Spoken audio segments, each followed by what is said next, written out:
नमस्कार मेरे प्यारे साथियों, कैसे हैं आप सभी। तो दोस्तों आज हम इस वीडियो में बात करेंगे जीके जीएस के महत्वपूर्ण प्रश्नों को। दोस्तों तो चलिए शुरू करते हैं। आज का सबसे पहला सवाल देखिए। सबसे पहला सवाल क्या कर आपके सामने, निम्नलिखित में से कौन सा झील राजस्थान में स्थित नहीं है। ठीक है, देखिए लूनकरनार झील दोस्तों कहाँ है, ये आपका राजस्थान में स्थित है। ठीक है, याद रखिएगा।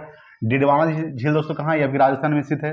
पिछौला झील राजस्थान में स्थित है। लेकिन आपका जो पुलिकट झील है, इसका ऑप्शन नंबर दोस्तों डी हो जाएगा। पुलिकट झील दोस्तों याद रखिएगा, ये आपका पुलिकट झील ये आंध्र प्रदेश और तमिलनाडु में स्थित है। दोस्तों याद रखिएगा, आंध्र प्रदेश और तमिलनाडु। ठीक है, ये आपको ध्यान रखिएगा, आंध्र प्रदेश और तमिलनाडु। ठीक है, तमिलनाडु के सीमा पर स्थित है, याद रखिएगा। कौन सा झील दोस्तों, तो ये आपका पुलिकट झील जो है ये आंध्र प्रदेश और तमिलनाडु सीमा पर स्थित है। बाकी जो है लूनकरनार झील, डिडवाना झील, पिछौला झील दोस्तों कहाँ है, आपका राजस्थान में। ठीक है, ये आपको ध्यान रखिएगा दोस्तों। तो राजस्थान में कौन कौन से राष्ट्रीय उद्यान याद रखिएगा। तो राजस्थान में दोस्तों याद रखिएगा रणथंभौर राष्ट्रीय उद्यान, रणथंभौर। ठीक है, रणथंभौर राष्ट्रीय जो उद्यान है, याद रखिए रणथंभौर राष्ट्रीय उद्यान। ठीक है, राष्ट्रीय उद्यान दोस्तों ये कहाँ है आपका, ये आपका दोस्तों राजस्थान में है। याद रखिएगा मुकुंदरा हिल्स राष्ट्रीय उद्यान। ठीक है, मुकुंदरा हिल्स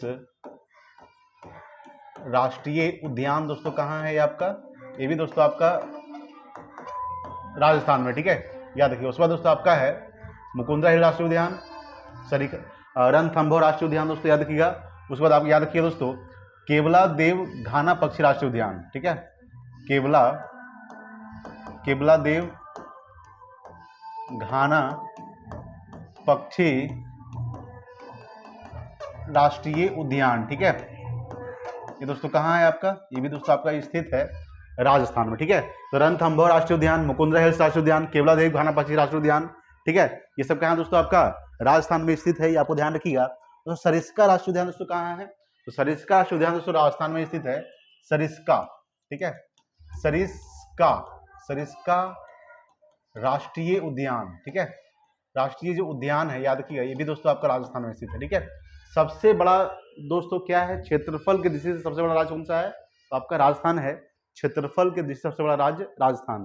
क्षेत्रफल की दृष्टि से सबसे छोटा राज्य कौन सा है दोस्तों, आपका गोवा है। ठीक है, जनसंख्या की दृष्टि से सबसे बड़ा राज्य उत्तर प्रदेश, और जनसंख्या की सबसे छोटा राज्य कौन सा है, आपका सिक्किम है। ठीक है, ये आपको ध्यान रखिएगा दोस्तों। जैसे कुछ और महत्वपूर्ण जो झील है याद रखिएगा दोस्तों, जैसे पूछेगा लोनार झील दोस्तों कहाँ है, तो लोनार झील याद रखिए दोस्तों, लोनार झील दोस्तों आपका महाराष्ट्र में है। लोनार झील कहाँ है, महाराष्ट्र में। ठीक है, ये आपको ध्यान रखिएगा। चिल्का झील दोस्तों कहाँ है, तो चिल्का जी जो झील है दोस्तों याद रखिएगा, ये सबसे बड़े खारे पानी का झील है चिल्का झील दोस्तों, आपका ओडिशा में स्थित है चिल्का झील। ठीक है, ये आपको ध्यान रखिएगा। उसके बाद दोस्तों बात करेंगे पुलिकट झील दोस्तों हो गया, याद रखिएगा। लोनार झील हो गया दोस्तों। लोकटक झील, ठीक है, लोकटक जो झील है याद रखिएगा, ये दोस्तों आपका मणिपुर में है। कहाँ है, मणिपुर में स्थित है। और दोस्तों लोकटक झील पे ही एक दोस्तों राष्ट्रीय उद्यान है। लोकटक झील दोस्तों एक राष्ट्रीय उद्यान जिसका नाम है किबुल लामजाओ राष्ट्रीय उद्यान। किबुल लामजाओ राष्ट्रीय उद्यान। ठीक है, राष्ट्रीय उद्यान दोस्तों जहां है याद रखिएगा। देखिए किबुल लामजाओ राष्ट्रीय उद्यान दोस्तों ये है एकमात्र भारत का 73वां राष्ट्रीय उद्यान है दोस्तों। ये है एकमात्र भारत का एकमात्र 73वां राष्ट्रीय उद्यान, भारत का एकमात्र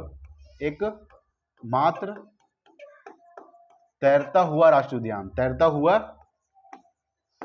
राष्ट्रीय उद्यान। ठीक है, ये आपको ध्यान रखिएगा दोस्तों, ये बहुत इंपॉर्टेंट है। ठीक है दोस्तों, देखिए अगर पूछेगा दोस्तों और कौन कौन सी झील है, जैसे पूछेगा डल झील दोस्तों कहाँ है, डल झील याद रखिएगा, डल झील हो गया आपका।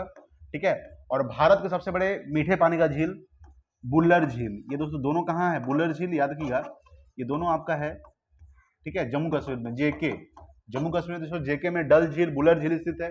ठीक है, ये आपको ध्यान रखिए दोस्तों। अच्छा एक और झील दोस्तों राजस्थान में एक झील याद रखिएगा, सांभर झील दोस्तों कहाँ है, सांभर झील दोस्तों कहाँ है, सांभर झील आपका राजस्थान में है दोस्तों, ये भी खारे पानी का झील है सांभर झील। चिल्का झील दोस्तों क्या है, खारे पानी का झील है। ठीक है, ये आपको ध्यान रखिएगा, खारे पानी का झील, सबसे बड़ी खारे पानी का झील दोस्तों आपका चिल्का झील ही है।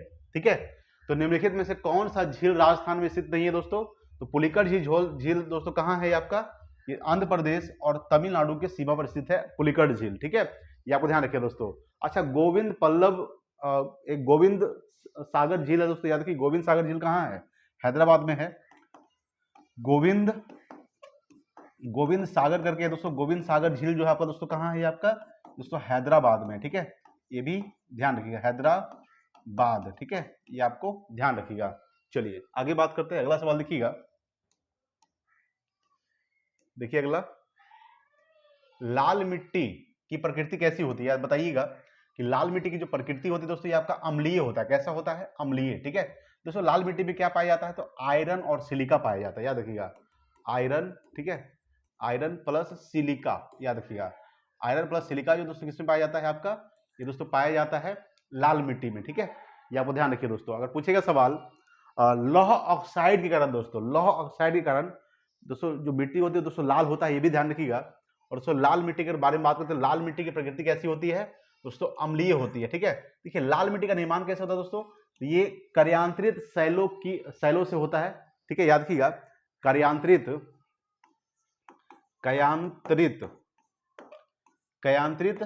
सैलों के विघटन से होता है। सैलों के विघटन का मतलब होता है टूटना, विघटन, ठीक है। कार्यांतरित सैलों के विघटन से किसका निर्माण होता है दोस्तों? तो लाल मिट्टी का निर्माण होता है, ठीक है, ये आपको ध्यान रखिए दोस्तों। भारत में सबसे ज्यादा कौन सी मिट्टी पाई जाती है? तो जलोढ़ मिट्टी पाई जाती है, याद रखिएगा। भारत में सबसे ज्यादा पाई जाने वाली मिट्टी जलोढ़ मिट्टी, ठीक है, ये आपको ध्यान रखिएगा। भारत में सबसे ज्यादा, ठीक है, सबसे ज्यादा पाई जाने वाली मिट्टी, पाई जाने वाली दोस्तों मिट्टी कौन सा है आपका? तो भारत में सबसे ज्यादा मिट्टी पाई जाने वाली है आपका है कौन सा? जलोढ़ मिट्टी है दोस्तों, जो सबसे ज्यादा 40% पाया जाता है। कितना परसेंट? पूरे भारत में 40% ये मिट्टी पाया जाता है दोस्तों, ठीक है, याद रखिएगा दोस्तों। उसमें दोस्तों काली मिट्टी के बारे में बात करते हैं, याद रखिएगा, काली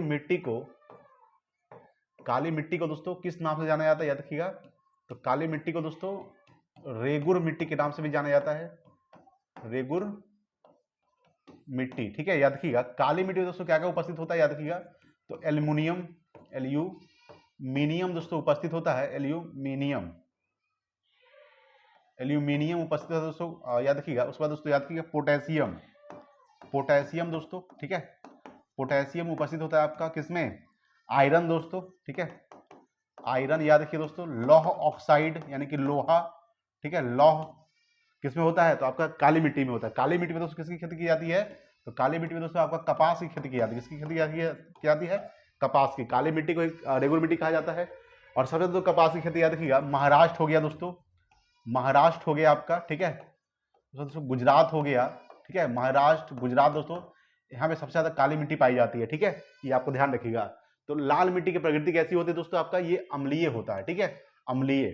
7 से कम होगा तो अम्लीय होगा, और 7 से अधिक होगा तो क्षारीय होगा, ठीक है, ये आपको ध्यान रखिएगा। चलिए देखिए अगला सवाल, 3 नंबर सवाल देखिएगा। 3 आपके सामने है कि डंकन पास निम्न में से किसके मध्य स्थित है दोस्तों? याद रखिएगा, ये दक्षिण अंडमान और लघु अंडमान के बीच स्थित है डंकन पास, ठीक है, ये आपको ध्यान रखिएगा दोस्तों। पूछेगा सवाल कि कवरत्ती और मिनी कोया के बीच दोस्तों 9 डिग्री चैनल है। कौन सा डिग्री चैनल है? 9 डिग्री चैनल है दोस्तों, किसके बीच? ये आपका है दोस्तों कवरत्ती और मिनी कोया के बीच। अच्छा, अंडमान और निकोबार को कौन सा अलग करता है? याद रखिएगा, तो 10 डिग्री चैनल, ठीक है, 10 डिग्री चैनल जो है ये अंडमान और निकोबार को। मालदीव्स और मिनी कोया को दोस्तों कौन अलग करता है? 8 डिग्री चैनल, ठीक है, ये आपको ध्यान रखिएगा, 8 डिग्री चैनल, ठीक है। तो डंकन पास निम्न में से किसके मध्य स्थित है? तो दक्षिण अंडमान और लघु अंडमान के बीच स्थित है। कवरत्ती और मिनी कोया को कौन अलग करता है? 9 डिग्री चैनल। अंडमान निकोबार को 10 डिग्री चैनल। मालदीव्स और मिनी कोया को 8 डिग्री चैनल। अंडमान निकोबार दोस्तों क्या है? ये आपका केंद्र शासित प्रदेश है। तो वर्तमान में 28 राज्य है और 8 केंद्र शासित प्रदेश है, ये भी ध्यान रखिएगा। अगर दोस्तों बात करते हैं यहाँ पे समझिएगा, देखिए अंडमान निकोबार राजधानी क्या होता है? पोर्ट ब्लेयर, लेकिन दोस्तों इसका नाम चेंज कर दिया गया है। क्या कर दिया गया? पोर्ट ब्लेयर का नाम विजयपुरम कर दिया गया है, विजयपुरम कर दिया गया है, ठीक है, ये आपको ध्यान रखिएगा दोस्तों। चलिए समझ गए होंगे, अगला सवाल देखते हैं। अच्छा, ये भी ध्यान रखिएगा कि अंडमान निकोबार की सबसे ऊंची चोटी कौन सा है? अंडमान निकोबार की सबसे ऊंची चोटी क्या है दोस्तों? सैडल पीक, ठीक है, सैडल पीक जो है ये अंडमान निकोबार सबसे ऊंची चोटी है, ठीक है, ये आपको ध्यान रखिएगा। अंडमान निकोबार दोस्तों एक भारत का एकमात्र सक्रिय ज्वालामुखी बैरन द्वीप दोस्तों कहाँ है? वो अंडमान निकोबार में ही है, यानी भारत का एकमात्र सक्रिय ज्वालामुखी दोस्तों बैरन द्वीप। बैरन द्वीप दोस्तों कहाँ है? तो बैरन द्वीप जो है ये अंडमान निकोबार में ही स्थित है, ठीक है, ये आपको ध्यान रखिएगा दोस्तों। चलिए आगे बात करते हैं। देखिए 4 नंबर सवाल, 4 आपके सामने है कि किसने बहुदेशीय नदी घाटी परियोजनाओं को, ठीक है, आधुनिक भारत का मंदिर कहा था? तो जवाहरलाल नेहरू ने कहे थे, ठीक है, ये आपको ध्यान रखिएगा। जवाहरलाल नेहरू दोस्तों भारत के प्रथम प्रधानमंत्री थे, ठीक है, तो जवाहरलाल नेहरू ने ही बहुदेशीय नदी घाटी परियोजनाओं को आधुनिक भारत का मंदिर कहा था, ठीक है, ये आपको ध्यान रखिएगा। अच्छा, जवाहरलाल नेहरू का अगर बारे में बात करते हैं तो समझिएगा, इन्होंने दोस्तों 1929 में, ठीक है, 1929 में लाहौर अधिवेशन जो हुआ था, लाहौर अधिवेशन का अध्यक्षता किए थे, आपको ध्यान रखिएगा। सवाल पूछेगा दोस्तों कि लाहौर अधिवेशन का अध्यक्षता कौन किए थे? पंडित जवाहरलाल नेहरू ने, जो 1929 में हुआ था, ठीक है, आपको ध्यान रखिएगा। जवाहरलाल नेहरू दोस्तों संविधान सभा में उद्देश्य प्रस्ताव भी प्रस्तुत किए थे, याद रखिएगा कि संविधान सभा में उद्देश्य प्रस्ताव किसने प्रस्तुत किया था? तो जवाहरलाल नेहरू ने किए थे। कब किए थे? याद रखिएगा 13 दिसंबर 1946 को, ठीक है। उद्देश्य प्रस्ताव जो प्रस्तुत किए थे संविधान सभा में जवाहरलाल नेहरू 13 दिसंबर 1946 को प्रस्तुत किए थे, ठीक है, ये आपको ध्यान रखिएगा दोस्तों, ये डेट आपको ध्यान रखिएगा। 13 दिसंबर 1946 को संविधान सभा में उद्देश्य प्रस्ताव कौन प्रस्तुत किए थे? जवाहरलाल नेहरू दोस्तों, आपको ध्यान रखिएगा। 1929 में लाहौर अधिवेशन का अध्यक्षता कौन किए थे? जवाहरलाल नेहरू ने किए थे, ठीक है। और जवाहरलाल नेहरू ने आधुनिक भारत का मंदिर कहा था किसको? तो बहुदेशीय नदी घाटी परियोजनाओं को, ठीक है, ये आपको ध्यान रखिएगा। चलिए आगे बात करेंगे। देखिए 5 नंबर सवाल, 5 आपके सामने है कि किस राष्ट्रीय उद्यान को पक्षियों का स्वर्ग कहा जाता है दोस्तों, ठीक है, आपको ध्यान रखिए दोस्तों। तो पक्षियों का जो स्वर्ग कहा जाता है केवलादेव घाना नेशनल पार्क को, ठीक है, केवलादेव घाना नेशनल पार्क को दोस्तों क्या कहा जाता है? तो पक्षियों का स्वर्ग कहा जाता है दोस्तों। है कहाँ? ये आपका राजस्थान में। अभी हम बात किए थे कि राजस्थान में कौन कौन सा था। राजस्थान में केवलादेव घाना पक्षी national park, Sariska national park, ठीक है दोस्तों, कहाँ है आपका? राजस्थान में ही है। रणथंभौर राष्ट्रीय उद्यान दोस्तों कहाँ है? राजस्थान में है, ठीक है। सुल्तानपुर नेशनल पार्क दोस्तों कहाँ है? ये आपका याद रखिएगा हरियाणा में है, ठीक है, हरियाणा में सुल्तानपुर नेशनल पार्क है। रोहिला नेशनल पार्क दोस्तों कहाँ है? हिमाचल प्रदेश, ठीक है, हिमाचल प्रदेश में दोस्तों आपका क्या है? रोहिला नेशनल पार्क है। भगवान महावीर नेशनल पार्क दोस्तों कहाँ है? ये आपका ये गोवा में है, ठीक है, गोवा, जिसकी राजधानी क्या होती है? पणजी, ठीक है। ये क्या है दोस्तों? क्षेत्रफल की दृष्टि से सबसे छोटा राज्य है गोवा, ठीक है, ये आपको ध्यान रखिएगा। तो कौन कौन सा नेशनल पार्क कहाँ है? तो Keoladeo Ghana national park Rajasthan, Sultanpur national park Haryana, Rohila national park Himachal Pradesh, Bhagwan Mahavir national park Goa, ठीक है, ये आपको ध्यान रखिए दोस्तों। पक्षियों का स्वर्ग किसे कहा जाता है? तो केवलादेव घाना नेशनल पार्क को क्या कहा जाता है? तो पक्षियों का स्वर्ग कहा जाता है, ठीक है, ये आपको ध्यान रखिएगा दोस्तों। चलिए आगे बात करते हैं। अगला सवाल देखिएगा 6 नंबर सवाल, ठीक है दोस्तों। लास्ट में हम लोग करंट अफेयर्स भी करेंगे, इसीलिए वीडियो में पूरा देखिएगा दोस्तों। चलिए अगला सवाल देखिएगा। 6 नंबर सवाल आपके सामने है कि मही सुगंधा निम्न में से किस फसल की प्रजाति है दोस्तों? ये आपका धान की प्रजाति है, ठीक है, याद रखिएगा। मही जो सुगंधा है ये धान की प्रजाति है। धान की प्रजाति दोस्तों और कौन कौन सा याद रखिएगा? गजपति हो गया, गजपति दोस्तों ये धान की प्रजाति है, ठीक है, याद रखिएगा। उसके बाद बात करेंगे दोस्तों PNR 546, ठीक है, याद रखिएगा। PNR 546 दोस्तों क्या है ये आपका? ये भी दोस्तों धान की प्रजाति है, ठीक है। गजपति हो गया, PNR 546 हो गया, ठीक है, याद रखिएगा। मही सुगंधा हो गया, ठीक है दोस्तों, ये सब क्या है? ये आपका क्या है? धान की प्रजाति है दोस्तों। एक और याद रखिए दोस्तों आभा, ठीक है, आभा, आभा दोस्तों क्या है? आभा जो है ये भी दोस्तों एक धान की प्रजाति ही है, ठीक है। गजपति हो गया, PNR 546 हो गया, आभा हो गया और मही सुगंधा दोस्तों ये क्या है? धान की प्रजाति है, ठीक है, ये आपको ध्यान रखिएगा दोस्तों। चलिए अगला सवाल देखिएगा 7 नंबर। 7 आपके सामने देखिए क्या कर रहा है। 7 आपके सामने है कि राष्ट्रीय बागवानी परिषद की स्थापना कब की गई थी? याद रखिएगा।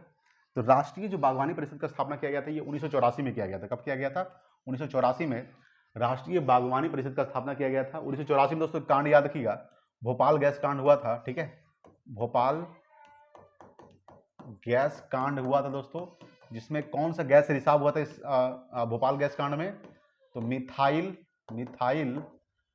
ठीक है, मिथाइल मिथाइल आइसोसाइनेट, ठीक है, मिथाइल आइसोसाइनेट गैस रिसाव हुआ था, आपको ध्यान रखिएगा, भोपाल गैस कांड जो 1984 में हुआ था, ठीक है, ये आपको ध्यान रखिएगा दोस्तों। अगर पूछेगा सवाल आपसे 1972 में दोस्तों वन्य जीव संरक्षण अधिनियम दोस्तों कब पारित हुआ था? 1972 में, ठीक है, वन्य जीव संरक्षण अधिनियम, ठीक है, संरक्षण अधिनियम कब पारित हुआ था? ये आपका 1972 में हुआ था। 1972 में दोस्तों एक डॉट याद रखिएगा दोस्तों, शिमला समझौता हुआ था।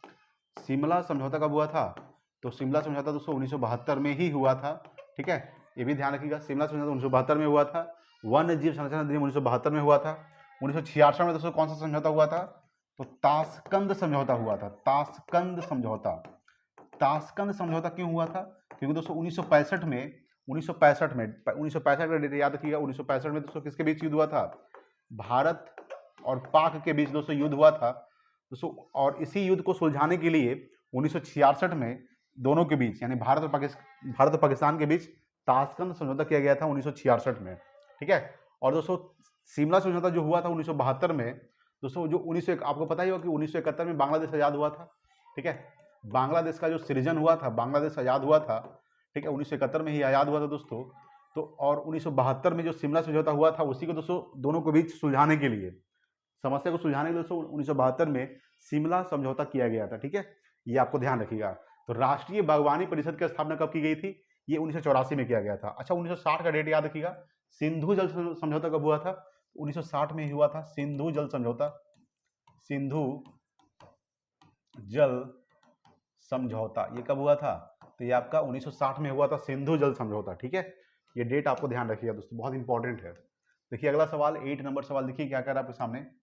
8 आपके सामने है दोस्तों, इकोनॉमिक्स का प्रश्न है कि बाजार का नियम निम्न में से किसने प्रस्तुत किया था? ठीक है, याद रखिए दोस्तों, किसने प्रस्तुत किया था? तो जेबी से ने किया था, ठीक है, याद रखिएगा। आधुनिक अर्थशास्त्र का पिता किसे कहा जाता है? एडम स्मिथ को कहा जाता है, ठीक है, याद रखिएगा। आधुनिक अर्थशास्त्र का पिता, आधुनिक अर्थशास्त्र का पिता किसे कहा जाता है? तो दोस्तों इससे कहा जाता है एडम स्मिथ को। आधुनिक अर्थशास्त्र का पिता किसे कहा जाता है? तो आधुनिक अर्थशास्त्र का पिता एडम स्मिथ को कहा जाता है। इनका पुस्तक का नाम वेल्थ ऑफ नेशन है, ठीक है, याद रखिएगा। इनका जो पुस्तक है दोस्तों उसका नाम है wealth of nation, wealth of Nations, ठीक है, याद रखिएगा, वेल्थ ऑफ नेशन दोस्तों इनकी पुस्तक है एडम स्मिथ का, ये भी ध्यान रखिएगा। तो बाजार का नियम से किसने प्रस्तुत किया था? तो जेबी से ने प्रस्तुत किया था बाजार का नियम, ठीक है, ये आपको ध्यान रखिएगा। चलिए देखिए अगला सवाल आपके सामने 9 नंबर सवाल है, पंचवर्षीय योजना से संबंधित सवाल है। सवाल ये है 9 नंबर कि किस पंचवर्षीय योजना में भारी उद्योग को प्राथमिकता दी गई थी? द्वितीय पंचवर्षीय योजना को, ठीक है, याद रखिएगा। द्वितीय जो पंचवर्षीय योजना हुआ था ये कब से कब तक हुआ था? सबसे पहले जानेंगे, समझिएगा यहाँ पे कि द्वितीय यानी प्रथम पंचवर्षीय योजना किस मॉडल पर आधारित था? तो प्रथम जो पंचवर्षीय योजना है ये हेरॉड डोमर मॉडल पर आधारित था, ठीक है, आपको कल बता रहे, डेली ही बता रहे इसके बारे में, हेरॉड डोमर मॉडल, ठीक है, याद रखिएगा, हेरॉड डोमर मॉडल पर आधारित है।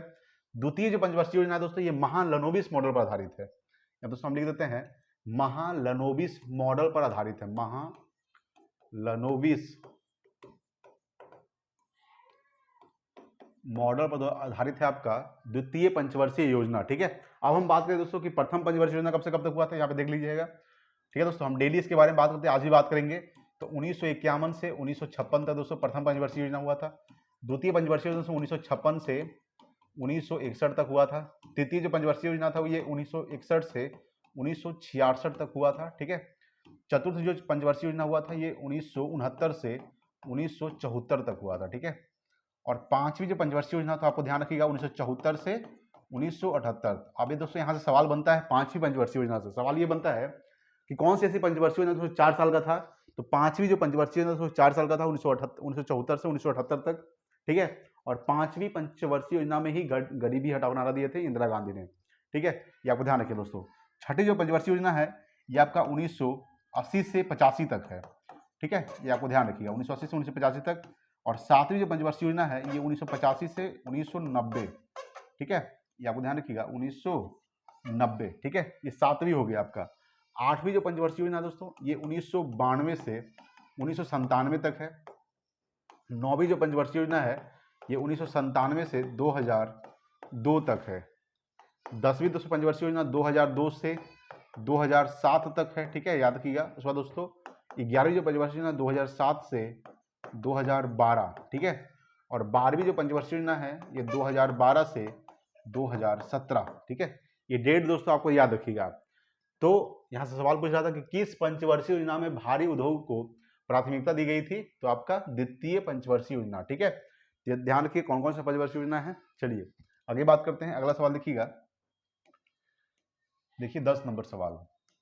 10 आपके सामने है कि किस दर पर भारतीय रिजर्व बैंक वाणिज्य बैंकों से धन उधार लेता है, तो रिवर्स रेपो रेट के द्वारा, ठीक है, यानी किस दर पर, तो रिवर्स रेपो रेट दर पर भारतीय रिजर्व बैंक वाणिज्य बैंकों से धन उधार लेता है, ठीक है, यानी ऑप्शन नंबर इसका बी हो जाएगा। अगर बात करेंगे यहाँ पे समझिएगा, भारतीय रिजर्व बैंक का दोस्तों स्थापना याद रखिए दोस्तों, इसका स्थापना कब हुआ था, तो इसका जो स्थापना हुआ था 1 अप्रैल 1935 को हुआ था, ठीक है, ये आपको ध्यान रखिए दोस्तों। उसमें पूछेगा दोस्तों इसका राष्ट्रीयकरण कब किया गया था, 1949 में किया गया था राष्ट्रीयकरण, यानी आरबीआई का जो राष्ट्रीयकरण किया गया था 1949 में किया गया था, ठीक है। आरबीआई के दोस्तों प्रथम गवर्नर कौन थे, प्रथम जो गवर्नर थे, ठीक है, ऑसबॉर्न स्मिथ थे, ठीक है, ये आपको ध्यान रखिएगा दोस्तों। इनके दोस्तों एक बार एक चीज और याद रखिएगा, इनके प्रथम गवर्नर वो ऑसबॉर्न स्मिथ, लेकिन प्रथम भारतीय गवर्नर कौन थे, प्रथम भारतीय गवर्नर अगर पूछेगा तो प्रथम जो भारतीय गवर्नर थे, प्रथम भारतीय गवर्नर याद रखिएगा सीडी देशमुख। कौन है, सीडी देशमुख, ठीक है, ये आपको ध्यान रखिएगा। सीडी जो देशमुख है ये आरबीआई के प्रथम भारतीय गवर्नर है। संजय मल्होत्रा दोस्तों क्या है, वर्तमान गवर्नर है, याद रखिएगा। वर्तमान गवर्नर कौन है, वर्तमान में आरबीआई गवर्नर कौन है, संजय मल्होत्रा, ठीक है। संजय मल्होत्रा जो देखिए 26वें गवर्नर है, क्या गवर्नर है, 26वें, ठीक है, ये आपको ध्यान रखिएगा दोस्तों। तो सवाल यहाँ से 2-3 को बनता है। सबसे पहले सवाल क्या बनता है कि आरबीआई का स्थापना 1 अप्रैल 1935 को हुआ था, राष्ट्रीयकरण 1949 को हुआ था, प्रथम गवर्नर कौन थे, ऑसबॉर्न स्मिथ थे, प्रथम भारतीय गवर्नर कौन थे, सीडी देशमुख थे, ठीक है, वर्तमान गवर्नर कौन है आरबीआई के, तो संजय मल्होत्रा दोस्तों, ये आपका 26वें गवर्नर है, ठीक है, ये आपको ध्यान रखिएगा दोस्तों। चलिए आगे बात करते हैं। अगला सवाल देखिएगा, देखिए 11 नंबर सवाल। 11 आपके सामने है, सर्वप्रथम किस देश में मूल्यवर्धित कर, ठीक है, मूल्यवर्धित कर को लागू किया गया था, दोस्तों फ्रांस में किया गया था। कब किया गया था, तो फ्रांस में 1954 में, ठीक है, फ्रांस में 1954 में, ठीक है, देश में प्रथम बार जो है फ्रांस में 1954 में मूल्यवर्धित कर लागू किया गया था। अगर पूछा दोस्तों भारत में कब किया गया था, तो भारत में दोस्तों हरियाणा में किया गया था। भारत के हरियाणा में सबसे पहले दोस्तों 2005 में, कब, तो 2005 में दोस्तों मूल्यवर्धित कर को लागू किया गया था, ठीक है। दोस्तों इंग्लिश में क्या बोलते हैं, वीएटी बोलते हैं, ठीक है, वीएटी, इसको आप लोग फुल फॉर्म देख लीजिएगा क्या होता है, वीएटी, ठीक है, ठीक है, वीएटी इसको बोलते हैं। तो दोस्तों पहली बार जो भारत में लागू किया गया था हरियाणा 2005 में, और फ्रांस में 1954 में लागू किया गया था, ठीक है, ये आपको ध्यान रखिएगा। तो ऑप्शन नंबर इसका 11 का डी हो जाएगा। अगला सवाल देखिएगा, 12 नंबर सवाल क्या कर रहा है आपके सामने, 12 आपके सामने है कि एकमात्र सेंचुरी कौन सी है जहां कश्मीरी महामृग पाए जाते हैं, दाचीग्राम, ठीक है दोस्तों, ये कहां है आपका, दाचीग्राम दोस्तों ये जम्मू कश्मीर में है। दाचीग्राम जो राष्ट्रीय उद्यान है कहां है, जम्मू, ठीक है, याद रखिएगा जम्मू कश्मीर, ठीक है, देखिए जम्मू कश्मीर में है, ठीक है, ये आपको ध्यान रखिएगा दोस्तों। बात करेंगे गिर राष्ट्रीय उद्यान दोस्तों कहां है, गिर राष्ट्रीय उद्यान ये आपका गुजरात में है, गुजरात में दोस्तों गिर राष्ट्रीय उद्यान है, ठीक है। काजीरंगा राष्ट्रीय उद्यान दोस्तों कहाँ है, असम में है काजीरंगा राष्ट्रीय उद्यान, ठीक है, याद रखिएगा। हेमिस राष्ट्रीय उद्यान दोस्तों कहाँ है, ये आपका लद्दाख में है दोस्तों। पूछेगा सवाल कि भारत का सबसे बड़ा राष्ट्रीय उद्यान कौन सा है, तो हेमिस राष्ट्रीय उद्यान, ठीक है, याद रखिएगा। भारत का सबसे बड़ा राष्ट्रीय उद्यान, ठीक है, सबसे बड़ा राष्ट्रीय जो उद्यान है, ठीक है दोस्तों, आपका है हेमिस राष्ट्रीय उद्यान जो लद्दाख में है, ठीक है। लद्दाख दोस्तों वर्तमान में कितना जिला है, तो लद्दाख दोस्तों एक केंद्रशासित प्रदेश है, ठीक है, ये आपको ध्यान रखिएगा। इसमें पहले 2 जिला था, लेह और कारगिल। वर्तमान में जो जिले हैं वो 7 जिला है। कितना जिला है वर्तमान में, 7 जिला, यानी कि 5 जिला को और जोड़ दिया गया है, तो वर्तमान लद्दाख में 7 जिला है, ठीक है, ये आपको ध्यान रखिएगा दोस्तों। सवाल पूछेगा कि एकमात्र सेंचुरी कौन सी है जहां कश्मीरी महामृग पाए जाते हैं? तो दक्षिग्राम जम्मू कश्मीर में है। जम्मू कश्मीर दोस्तों और क्या क्या है जैसे पूछेगा यहाँ पे, याद रखिएगा। बुलर झील दोस्तों कहाँ है? बुलर झील याद रखिए दोस्तों। बुलर झील आपका दोस्तों एक सबसे बड़े मीठे पानी का झील बुलर झील दोस्तों, ये सबसे बड़े मीठे पानी का झील है, ठीक है। भारत का सबसे बड़े मीठे पानी का झील बुलर झील है दोस्तों, जम्मू कश्मीर में। डल झील दोस्तों कहाँ है? तो डल झील भी दोस्तों आपका जम्मू कश्मीर में है, ठीक है। याद रखिएगा। उसके बाद पूछेगा आपसे एक है दोस्तों किश्तवाड़ राष्ट्रीय उद्यान। किश्तवाड़ राष्ट्रीय उद्यान दोस्तों कहाँ है? ये दोस्तों आपका है जम्मू कश्मीर में, ठीक है। ये आपको ध्यान रखिएगा, ठीक है। तो एकमात्र सेंचुरी कौन सी है जहां कश्मीरी पाए गए हैं? दक्षिग्राम। चलिए अगला सवाल देखिएगा, 13 नंबर सवाल।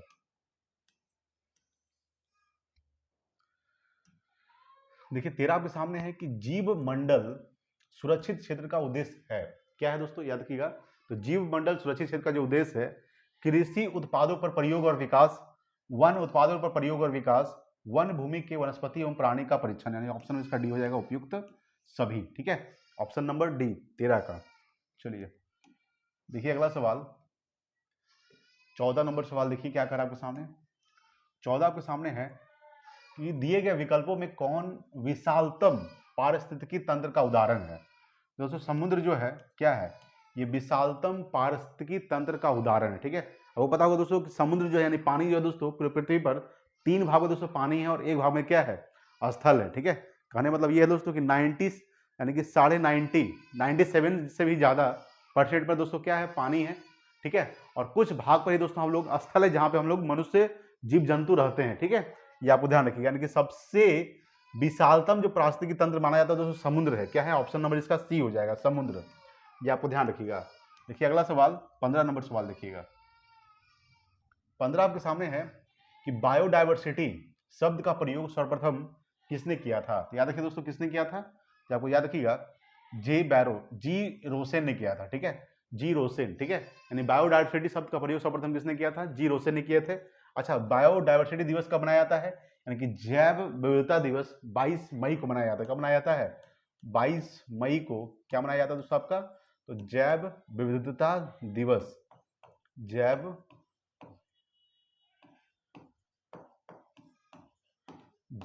विविधता दिवस 22 मई को जैव विविधता दिवस, ठीक है। ये आपको ध्यान रखिएगा। 15 का ऑप्शन नंबर क्या हो जाएगा? ए हो जाएगा। अगला सवाल देखिएगा 16 नंबर सवाल। 16 आपके सामने है कि निम्नलिखित में से कौन सा बल सदैव आकर्षित होती है? आपको पता होगा दोस्तों गुरुत्वाकर्षण बल क्या करता है? किसी चीज को आकर्षित करता है। ऑप्शन नंबर दोस्तों डी हो जाएगा, गुरुत्वाकर्षण बल, ठीक है। अच्छा, गुरुत्वीय त्वरण का मान कितना होता है दोस्तों? यानी कि स्मॉल जी का मान कितना होता है?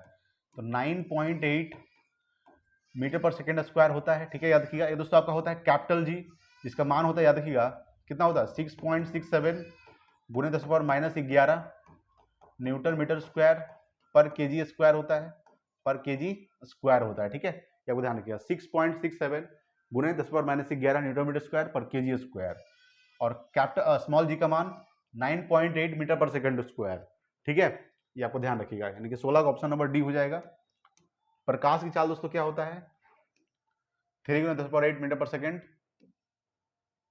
3 × 10⁸। देखिए अगला सवाल 17 नंबर। निम्नलिखित में से कौन एक विद्युत चुंबकीय तरंग नहीं है? देखिए दोस्तों प्रकाश तरंग दोस्तों क्या है? विद्युत चुंबकीय तरंग है। रेडियो तरंग दोस्तों क्या है? विद्युत चुंबकीय तरंग है। लेकिन माइक्रोवेव दोस्तों क्या है? ये भी विद्युत चुंबकीय तरंग। लेकिन ऑप्शन नंबर ए हो जाएगा। ऑप्शन नंबर ए जो ध्वनि तरंग है ये दोस्तों क्या है? ये विद्युत चुंबकीय तरंग नहीं है। ये आपको ध्यान रखिएगा। चलिए देखिए 18 नंबर सवाल देखिएगा। 18 आपके सामने है कि शुष्क सेल का घनोद यानी एनोड, ठीक है, इसे इंग्लिश में क्या बोलते हैं? एनोड बोलते हैं। किसका बना होता है दोस्तों? ये आपका कार्बन का बना होता है। किसका बना होता है? कार्बन। और कैथोड जो होता है इसको रेनोद बोलते हैं। कैथोड जो होता है दोस्तों जस्ता का बना होता है, ठीक है। कैथोड जो होता है, कैथोड ये दोस्तों किसका बना होता है?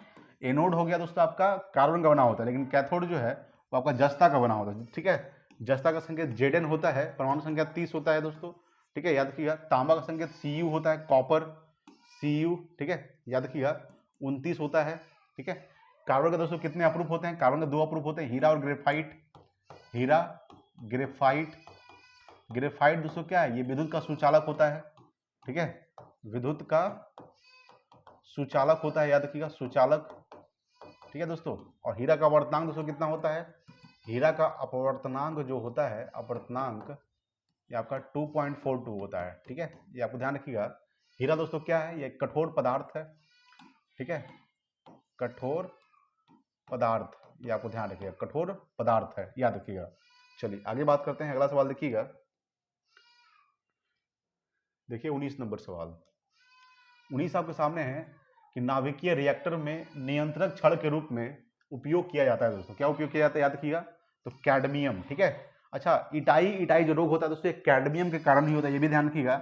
इटाई जो रोग होता है, इटाई, ठीक है, इटाई जो रोग होता है दोस्तों कैडमियम के कारण ही होता है दोस्तों। और मिनी माता जो रोग होता है, ये भी ध्यान रखिएगा, मिनी माता रोग दोस्तों पारा कारण होता है।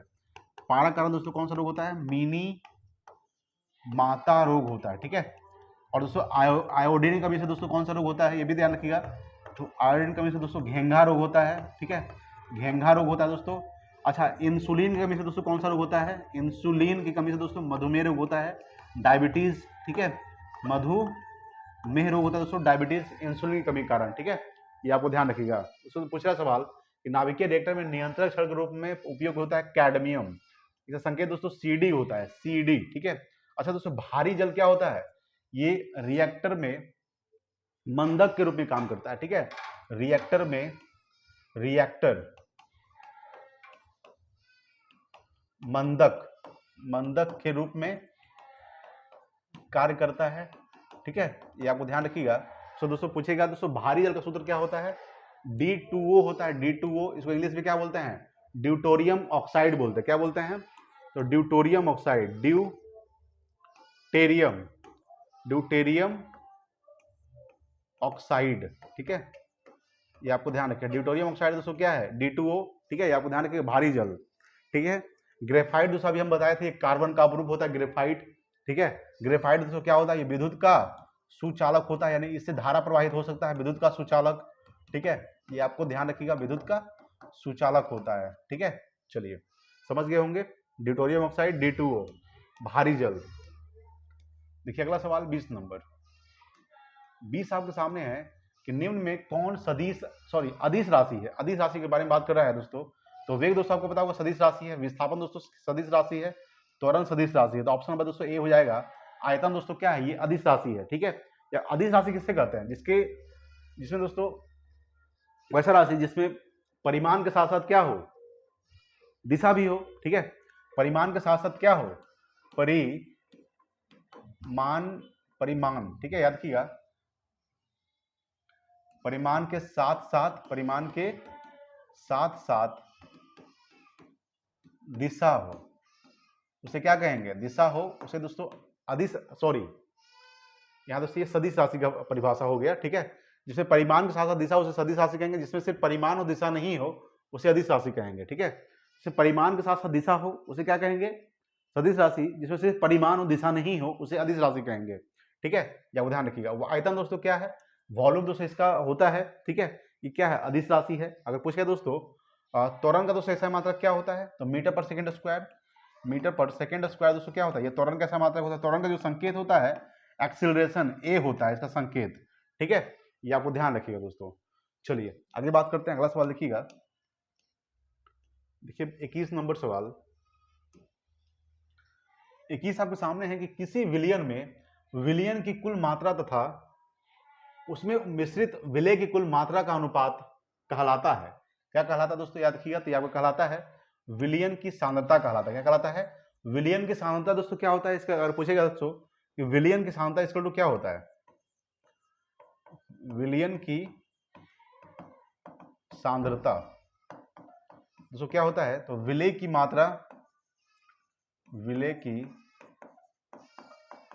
बटा विलयन की मात्रा, ठीक है, विलयन की मात्रा होता है, ठीक है। ये आपको ध्यान रखिएगा दोस्तों, क्या होता है, तो विलय की मात्रा बटा विलयन की मात्रा होता है, विलयन की सांद्रता इक्वल टू होता है, ठीक है। इसका ऑप्शन नंबर ए हो जाएगा 21 का, याद रखिएगा। देखिए अगला सवाल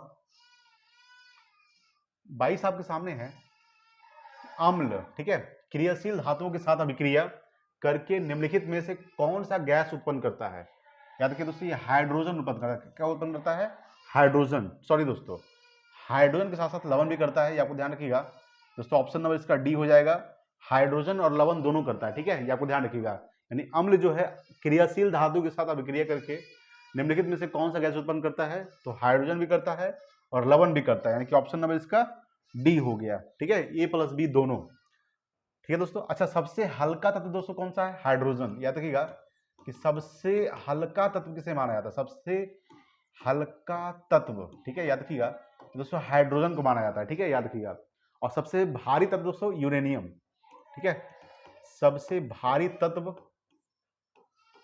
सबसे भारी तत्व पूछेगा यूरेनियम, ठीक है, ये आपको ध्यान रखिए दोस्तों। सबसे हल्की धातु दोस्तों क्या होता है? तो सबसे जो हल्की धातु होता है लिथियम होता है, हल्की, याद रखिएगा, सबसे हल्की धातु दोस्तों क्या होता है? तो सबसे जो हल्की धातु होती है दोस्तों आपका लिथियम होता है, लिथियम, ठीक है।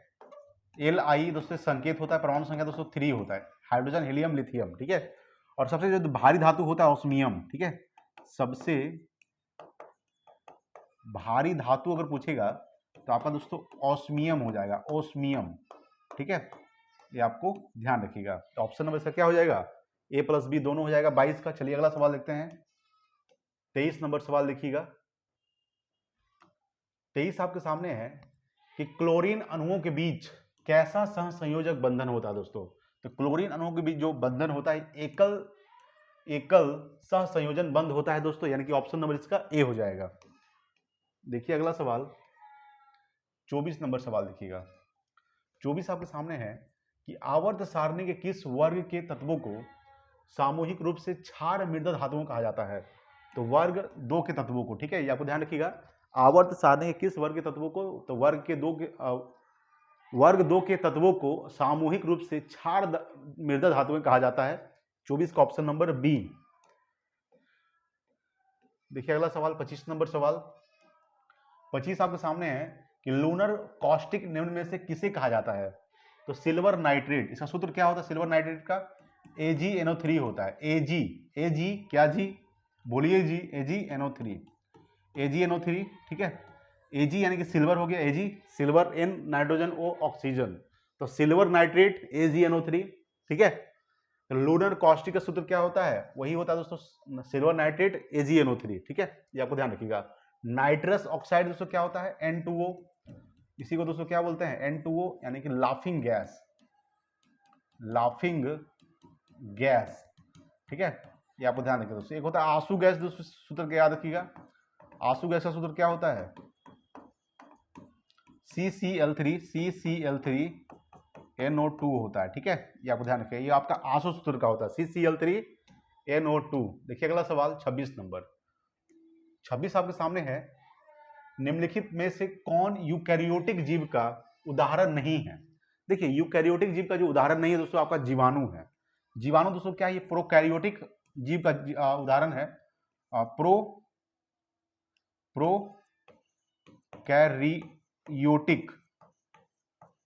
प्रोकैरियोटिक जीव का दोस्तों आपका उदाहरण है दोस्तों कौन? जीवाणु, ठीक है। जीवाणु का दोस्तों अध्ययन क्या कहलाता है? याद रखिएगा, तो बैक्टीरियोलॉजी कहलाता है। जीवाणु का जो अध्ययन कहलाता है वो बैक्टीरियोलॉजी, ठीक है, बैक्टीरियोलॉजी दोस्तों ये जीवाणु का अध्ययन कहलाता है। और प्रोकैरियोटिक जीव में दोस्तों क्या होता है? ये जीवाणु जो होता है ये प्रोकैरियोटिक जीव में होता है। मानव दोस्तों हो गया, पादप हो गया, आपका खमीर जो हो गया, ये यूकैरियोटिक जीव का दोस्तों उदाहरण है, ठीक है, ये आपको ध्यान रखिएगा। यूकैरियोटिक जीव किसे कहते हैं दोस्तों? यूकैरियोटिक जीव के अगर बारे में बात करें यहाँ पे समझिएगा, देखिए इसमें केंद्रक और उपांग उपस्थित होता है, ठीक है, केंद्रक और उपांग, याद रखिएगा यूकैरियोटिक जीव में क्या उपस्थित होता है? तो केंद्रक और उपांग, ठीक है, केंद्रक और उपांग किसमें उपस्थित होता है दोस्तों? तो यूकैरियोटिक जीव में केंद्रक उपस्थित होता है और उपांग होता है दोस्तों, ठीक है। ये जो यूकैरियोटिक जीव जो होता है ये दोस्तों जटिल होता है। क्या होता है? जटिल, ठीक है दोस्तों। और जो प्रोकैरियोटिक होता है दोस्तों साधारण होता है, ठीक है, ये आपको ध्यान रखिएगा दोस्तों। पूछेगा सवाल कि दोस्तों प्रोकैरियोटिक जीव में केंद्रक और उपांग नहीं पाया जाता है, ठीक है।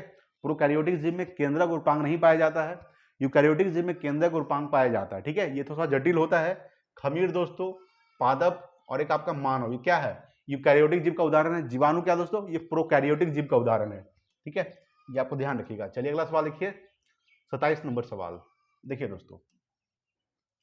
27 आपके सामने है कि प्लांटी जगत को शारीरिक जटिलता के आधार पर कितने भागों में बांटा गया है दोस्तों। तो 5 भागों में बांटा गया है। ठीक है, ये आपको ध्यान रखिए। कौन कौन सा दोस्तों, तो आपका थैलोफाइट है। ठीक है, थैलोफाइट, ठीक है, थैलोफाइट दोस्तों। ठीक है, थैलोफाइट, ब्रायोफाइटा। ठीक है, दूसरा क्या होता है, ब्रायोफाइटा। ठीक है, थैलोफाइट, ब्रायोफाइट, तीसरा क्या हो जाएगा दोस्तों, याद रखिएगा, थैलोफाइटा, ब्रायोफाइटा। ठीक है, याद रखिएगा। उसके बाद दोस्तों अगर बात करेंगे तो टेरिडोफाइटा। ठीक है, टेरिडोफाइटा, याद रखिएगा, टेरिडोफाइटा, टेरिडोफाइटा, टेरिडोफाइटा। उसके बाद दोस्तों चौथा हो जाएगा आपका जिम्नोस्पर्म, जिम्नोस्पर्म। ठीक है, और दोस्तों आपका पांचवा जो हो जाएगा एंजियोस्पर्म, एंजियोस्पर्म। ठीक है, ये आपको ध्यान रखिएगा। तो 5 दोस्तों होता है, कौन कौन सा, यानी प्लांटी जगत को शारीरिक जटिलता के आधार पर कितने भागों में बांटा गया है, 5 भागों में। कौन कौन सा, Thallophyta, thallophyte, bryophyta, pteridophyta, gymnosperm, angiosperm. ठीक है, ये आपको ध्यान रखिएगा। चलिए अगला सवाल देखिएगा, 28 नंबर सवाल देखिए। 28 आपके सामने है कि निम्नलिखित में से किसका हृदय 4 कक्षीय होता है। दोस्तों पक्षी का जो हृदय होता है वो 4 कक्षीय होता है। ठीक है, मत्स्य दोस्तों, मत्स्य हो गया, सरीसृप जो हो गया, इसका दोस्तों जो हृदय होता है वो 3 कक्षीय होता है। कितना होता है, 3 कक्षीय दोस्तों इसका हृदय होता है। ये आपको ध्यान रखिएगा, 3 कक्षीय होता है किसका, मत्स्य का, सरीसृप का, लेकिन पक्षी का ये 4 कक्षीय होता है। ठीक है, 28 का ऑप्शन नंबर ए होगा। देखिए अगला सवाल, 29 नंबर सवाल देखिएगा।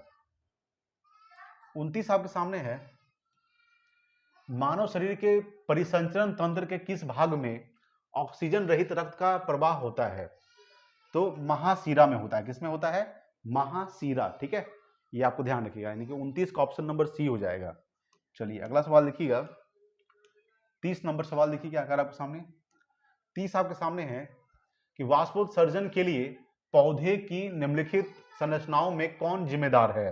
तो अस्टोमेटा जिम्मेदार है। कौन जिम्मेदार है, अस्टोमेटा। ठीक है, यानी वाष्पोत्सर्जन के लिए पौधों की निम्नलिखित संरचनाओं में कौन जिम्मेदार है दोस्तों, तो अस्टोमेटा जिम्मेदार है। ठीक है, यानी कि ऑप्शन नंबर 30 का डी हो जाएगा। अगला सवाल देखिएगा,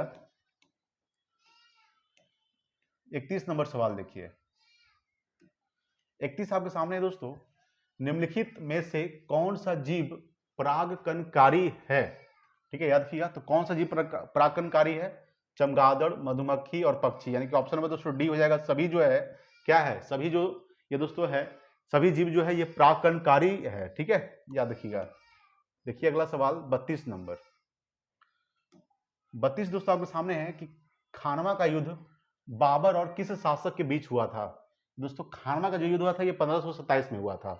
ये हुआ था राणा सांगा के बीच। ठीक है, बाबर और राणा सांगा के बीच खानवा का युद्ध हुआ था 1527 में हुआ था। ठीक है, ये आपको ध्यान रखिएगा, 1527 में हुआ था खानवा का युद्ध। ठीक है, उसका दोस्तों पूछेगा सवाल, राजपूतों के साथ दोस्तों कौन सा युद्ध हुआ था। राजपूत के साथ जो युद्ध हुआ था वो आपका चंदेरी का युद्ध हुआ था। ठीक है, याद रखिएगा, चंदेरी का युद्ध। ठीक है, राजपूत और बाबर के साथ। ठीक है, यहाँ पे लिख देते हैं, राजपूतों के साथ और राजपूत और बाबर के साथ जो युद्ध हुआ था दोस्तों, कौन सा युद्ध हुआ था, चंदेरी का युद्ध हुआ था। चंदेरी का युद्ध हुआ था, ये 1528 में हुआ था। ठीक है, 1528 में हुआ था, याद रखिएगा दोस्तों। महमूद लोदी, ठीक है, और बाबर के बीच दोस्तों कौन सा युद्ध हुआ था, तो महमूद लोदी और बाबर के बीच हुआ था घाघरा का युद्ध। ठीक है, घाघरा का जो युद्ध हुआ था आपका ये 1529 में हुआ था। ठीक है, ये आप ध्यान रखिएगा दोस्तों। इब्राहिम लोदी के बीच कौन सा युद्ध हुआ था, तो पानीपत का जो प्रथम युद्ध हुआ था, याद रखिएगा, इब्राहिम लोदी और बाबर के बीच। इब्राहिम लोदी और बाबर के बीच दोस्तों कौन सा युद्ध हुआ था, तो पानीपत का प्रथम युद्ध हुआ था। पानीपत का प्रथम युद्ध दोस्तों 1526 में हुआ था। 1526 में हुआ था। ठीक है, ये डेट आपको ध्यान रखिएगा दोस्तों। अच्छा, इब्राहिम लोदी जो है ये लोदी वंश का अंतिम शासक है। ठीक है, याद रखिएगा, लोदी वंश का अंतिम शासक कौन हुआ, इब्राहिम लोदी हुआ, लोदी वंश का अंतिम शासक इब्राहिम लोदी हुआ, ठीक है, ये आपको ध्यान रखिएगा, इब्राहिम लोदी लोदी वंश का अंतिम शासक है। लोदी वंश का स्थापना किसने किया था? तो बहलोल लोदी, बहलोल लोदी जो है इन्होंने लोदी वंश का स्थापना किए थे। और इब्राहिम लोदी, दोस्तों इब्राहिम लोदी को हराकर बाबर ने पानीपत के प्रथम युद्ध में 1526 में ही बाबर ने मुगल वंश का स्थापना किए थे, ठीक है। यानी याद रखिए दोस्तों कि बाबर ने मुगल वंश का स्थापना कब किए थे? तो मुगल वंश का जो स्थापना हुआ था वो 1526 में हुआ था, ठीक है, 1526 में हुआ था। किसने किया था? तो बाबर ने किया था। किसको हराकर? तो लोदी वंश का अंतिम शासक इब्राहिम लोदी को हराकर, ठीक है, ये आपको ध्यान रखिएगा। तो खानवा का युद्ध 1527 में हुआ था, राणा सांगा के बीच हुआ था। देखिए जो भी युद्ध लड़ा था, जो चारों युद्ध लड़ा गया बाबर के द्वारा, चारों दोस्तों युद्ध में कौन जीता था? बाबर ही जीता था। सबसे पहले दोस्तों कौन सा युद्ध हुआ था? तो सबसे पहला जो युद्ध हुआ था वो 1526 में हुआ था, पानीपत का प्रथम युद्ध हुआ था, ठीक है, जिसमें दोस्तों बाबर ने इब्राहिम लोदी को हरा दिया था और मुगल वंश का स्थापना कर दिए थे। उसमें दोस्तों राणा सांगा के बीच हुआ था खानवा का युद्ध। इसमें दोस्तों कौन जीता था? तो राणा सांगा को हरा दिया गया, हार गया था बाबर से, बाबर जीत गया था। उसमें दोस्तों कौन सा युद्ध दोस्तों? राजपूतों के साथ चंदेरी का युद्ध हुआ था 1528 में, ठीक है, याद रखिएगा दोस्तों। इसमें दोस्तों बाबर जीत गया था। उसके बाद दोस्तों आपका हुआ था मुहम्मद लोदी के बीच युद्ध हुआ था, घाघरा का युद्ध 1529 में हुआ था। ये भी दोस्तों युद्ध बाबर जीत गया था, बाबर जीत गया, ठीक है दोस्तों, इसमें बाबर जीत गया था, याद रखिएगा। बाबर का दोस्तों मृत्यु कब हो गया था? 1530 में बाबर का मृत्यु हो गया था, ठीक है। बाबरनामा दोस्तों किसने लिखा था? बाबरनामा, तो बाबर खुद ने बाबरनामा लिखा था, याद रखिएगा। देखिए अगला सवाल 33 नंबर, कि दक्षिण भारत में वैष्णव संतों द्वारा स्थापित द्वैतवाद किस संत से संबंधित है? दोस्तों ये निम्बकाचार्य से संबंधित है, ठीक है। देखिए रामानुजाचार्य से दोस्तों याद रखिएगा विशिष्टता द्वैतवाद संबंधित है। किससे संबंधित है? विशिष्टता द्वैतवाद जो है, विशिष्टता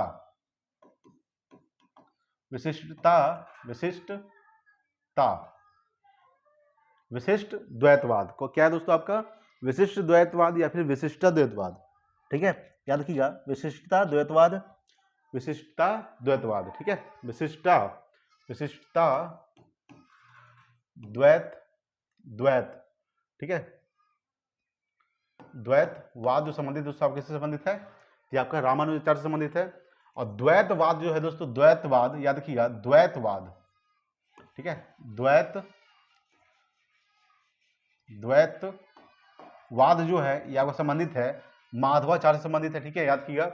और विष्णु गोस्वामी दोस्तों क्या संबंधित है? याद रखिएगा, तो विष्णु गोस्वामी जो संबंधित है, आपको ध्यान रखिएगा विष्णु गोस्वामी से, तो शुद्ध द्वैतवाद, ठीक है, विष्णु गोस्वामी क्या संबंधित है? शुद्ध द्वैतवाद जो है, याद रखिएगा शुद्ध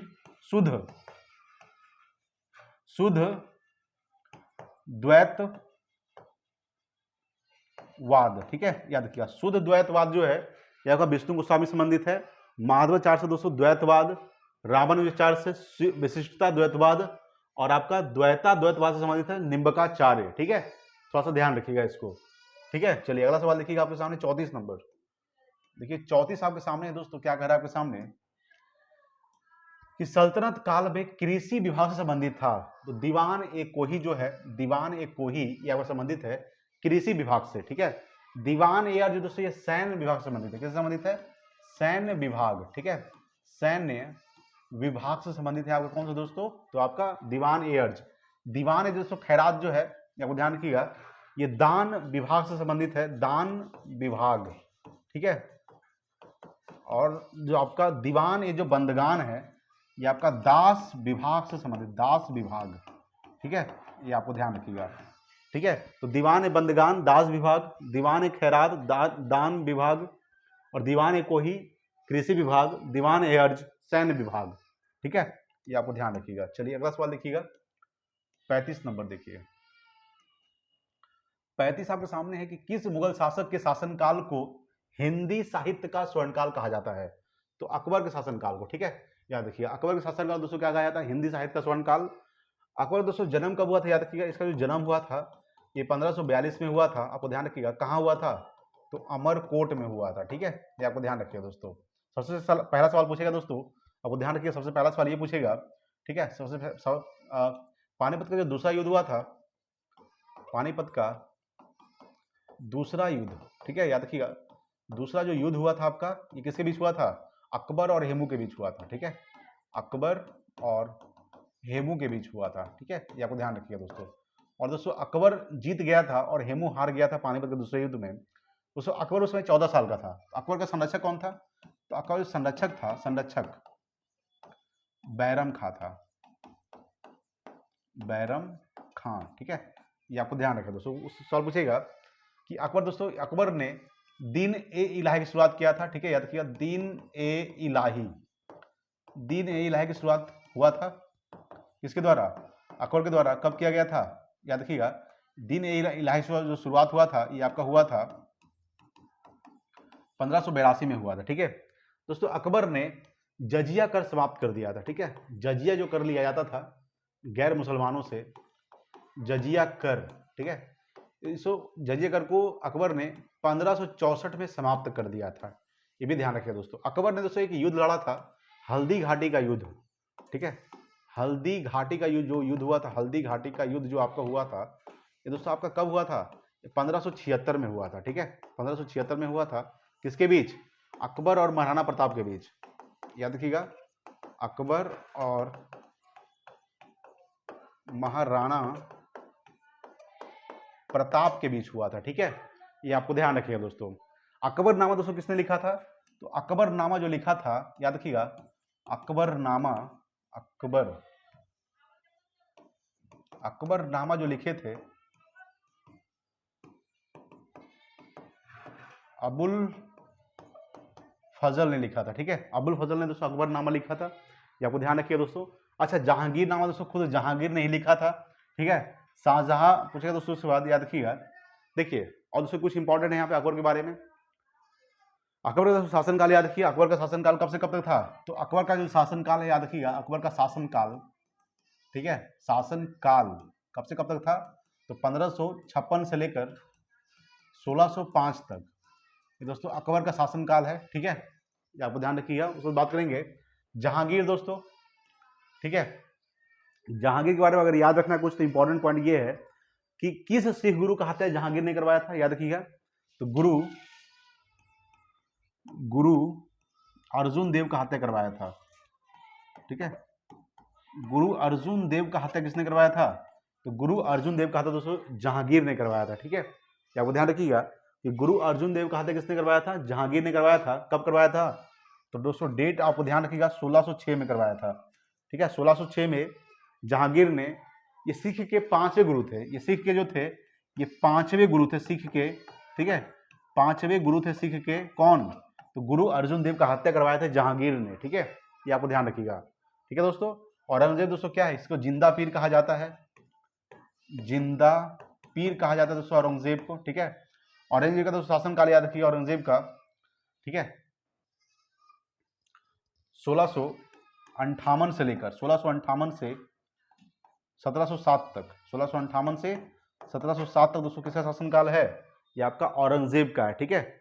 देखिए जहांगीर का शासनकाल सबसे पहले बात करेंगे, यहाँ से दोस्तों 1605 से लेकर, ठीक है, 1605 से लेकर 1527 तक, 1627 तक, 1625 तक, ठीक है, उसके बाद दोस्तों 25-27 तक रहता है, ठीक है। उसके बाद दोस्तों शाहजहां आया था, जहांगीर के बाद कौन आया था? शाहजहां।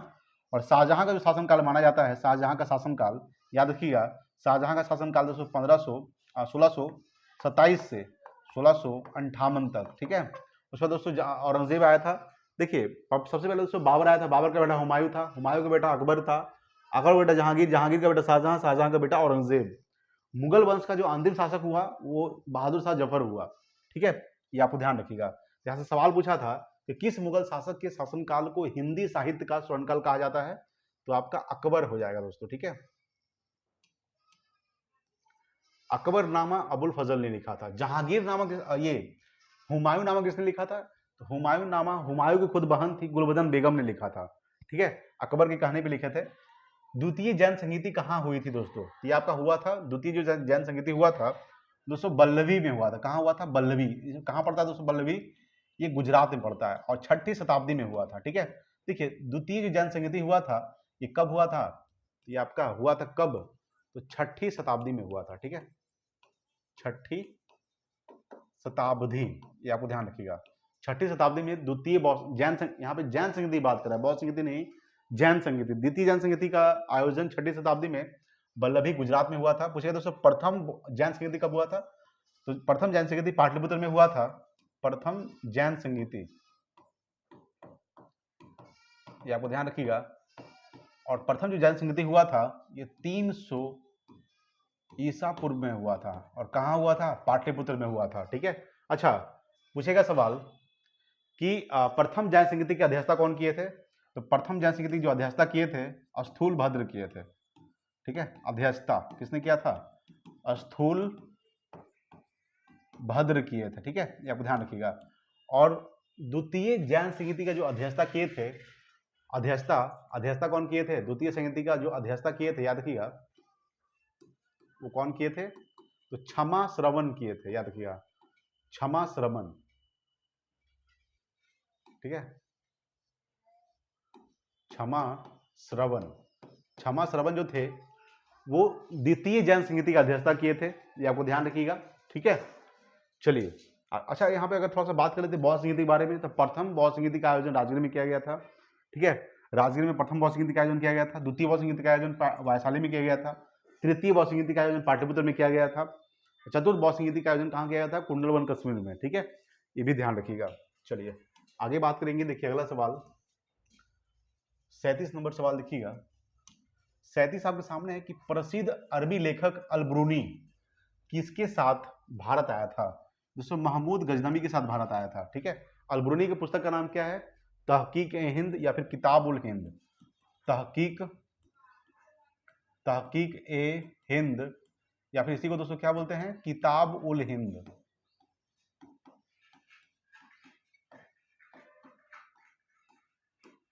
ठीक है, ये आपको ध्यान रखिएगा। तो पूछेगा सवाल कि अल-ब्रूनी किसके साथ भारत आया था, तो महमूद गजनवी के साथ भारत आया था। पुस्तक का नाम तहकीक ए हिंद, किताब उल हिंद, जो कि लिखा गया था दोस्तों, दोनों जो लिखा गया था ये किस भाषा में लिखा गया था, तो अरबी भाषा में। ठीक है, ये आपको ध्यान रखिएगा, अरबी भाषा। ये दोस्तों रहने वाला कहाँ का था, ये जो रहने वाला था ये ख्वारिज्म का रहने वाला था, ख्वारिज्म। ठीक है, ख्वारिज्म ये दोस्तों कहाँ पड़ता है, उज्बेकिस्तान। ठीक है, ये आपको ध्यान रखिएगा। उज्बेकिस्तान कहाँ है दोस्तों, तो उज्बेकिस्तान की राजधानी क्या होता है, ताशकंद होता है। ये भी ध्यान रखिएगा, इसकी जो राजधानी है उज्बेकिस्तान की ताशकंद होता है। ठीक है, अच्छा हर्षवर्धन से दोस्तों भारत कौन आया था, तो हेनसोंग आया था। हेनसोंग जो आया था वो हर्षवर्धन शासनकाल में भारत आया था। और हेनसोंग के दोस्तों पुस्तक का नाम याद रखिएगा। इसकी जो पुस्तक है, इसका जो पुस्तक है उसका नाम है CU की। ठीक है, ये आपको ध्यान रखिए दोस्तों। ये करीब 15 वर्षों तक भारत में रहा था, 629 से लेकर 645 तक, 645 ईस्वी तक दोस्तों भारत में रहा था। 629 से 645 तक भारत में रहा था हेनसोंग। ठीक है, ये आपको ध्यान रखिएगा दोस्तों। पूछेगा सवाल कि हर्षवर्धन की दोस्तों राजधानी कहाँ थी, तो हर्षवर्धन की जो राजधानी थी वो कन्नौज थी। राजधानी कहाँ थी, तो कन्नौज थी। ठीक है, कन्नौज जो थी ये हर्षवर्धन की राजधानी थी। चंद्रगुप्त द्वितीय के बारे में थोड़ा सा बात करते हैं, समझिएगा। देखिए चंद्रगुप्त द्वितीय जो है आपको पता होगा, चंद्रगुप्त यहाँ पे लगा हुआ है, ऐसा थोड़ा चंद्रगुप्त हो गया तो गुप्त वंश का हो गया। कहने मतलब ये है कि चंद्रगुप्त द्वितीय जो है ये गुप्त वंश का शासक हुआ, गुप्त वंश। ठीक है, गुप्त वंश का शासक है दूसरा का चंद्रगुप्त द्वितीय। और चंद्रगुप्त द्वितीय शासनकाल में जो भारत आया था दोस्तों फाहियान आया था, फाहियान। ठीक है, ये आपको ध्यान रखिएगा। और फाहियान जो भारत आया था वो चंद्रगुप्त द्वितीय के शासनकाल में भारत आया था, ये आपको ध्यान रखिएगा। ठीक है, चंद्रगुप्त मौर्य शासनकाल में भारत कौन आया था दोस्तों, आपका आया था चंद्रगुप्त मौर्य शासनकाल में मेगास्थनीज आया था, मेगास्थनीज। ठीक है, मेगास्थनीज जो भारत आया था दोस्तों ये चंद्रगुप्त मौर्य के शासनकाल में भारत आया था। और मेगास्थनीज का दोस्तों पुस्तक का नाम याद रखिएगा, इंडिका। ठीक है, चंद्रगुप्त मौर्य दोस्तों मेगास्थनीज भारत में कब से कब रहा था, 305 से लेकर 297 ईसा पूर्व तक भारत में रहा था। चंद्रगुप्त मौर्य ने दोस्तों क्या किया था, इन्होंने मौर्य वंश का स्थापना किए थे। चंद्रगुप्त मौर्य ने कब किए थे, मौर्य वंश का स्थापना 322 ईसा पूर्व में किए थे। ठीक है, ये आपको ध्यान रखिएगा। चंद्रगुप्त मौर्य का शासनकाल दोस्तों कब से कब तक है, तो 322 ईसा पूर्व से लेकर 298 ईसा पूर्व तक। ठीक है, ये आपको ध्यान रखिएगा। तो प्रसिद्ध अरबी लेखक अल-ब्रूनी किसके साथ भारत आया था, महमूद गजनवी के साथ भारत आया था, अरबी लेखक अल-ब्रूनी। ठीक है, और कुछ दोस्तों यहाँ पे छूट रहा है, देख लेते हैं। चलिए अच्छा, एक और दोस्तों है इबन बतूता, दोस्तों मोरक्को का यात्री था। इबन बतूता, बड़ा याद रखिएगा, इबन बतूता। इबन बतूता तो भारत आया था, Ibn Battuta, Battuta, Ibn Battuta जो आया था, इसके जो पुस्तक का नाम दोस्तों रेहला है। क्या नाम है? रेहला। ठीक है, याद रखिएगा। इबन बतूता जो दोस्तों भारत आया था, किसके शासनकाल में भारत आया था? आप लोग कमेंट बॉक्स में बताइए कि इबन बतूता किसके शासनकाल में भारत आया था। ठीक है दोस्तों, यानी किसके दरबार में भारत आया था इबन बतूता, जिसका पुस्तक का नाम रेहला है। ठीक है, चलिए अगला देखिए 38 नंबर। 38 आपके सामने है कि सामवेद का ब्राह्मण ग्रंथ निम्न में से है। क्या है दोस्तों? तो सामवेद का जो ब्राह्मण ग्रंथ है वो पंचवीस है। क्या है? पंचवीस। गोपद दोस्तों किसका है? याद रखिएगा, गोपद दोस्तों ये अर्थव वेद का है। ठीक है, अर्थव वेद का जो ब्राह्मण ग्रंथ का नाम है दोस्तों गोपद है। ऐतरेय दोस्तों ये ऋग्वेद का है, ऐतरेय और कौतिस्की। ठीक है, ऐतरेय और कौतिस्की, और कौतिस्की, कौतिस्की किसकी है? तो ये दोस्तों आपका ऋग्वेद का है।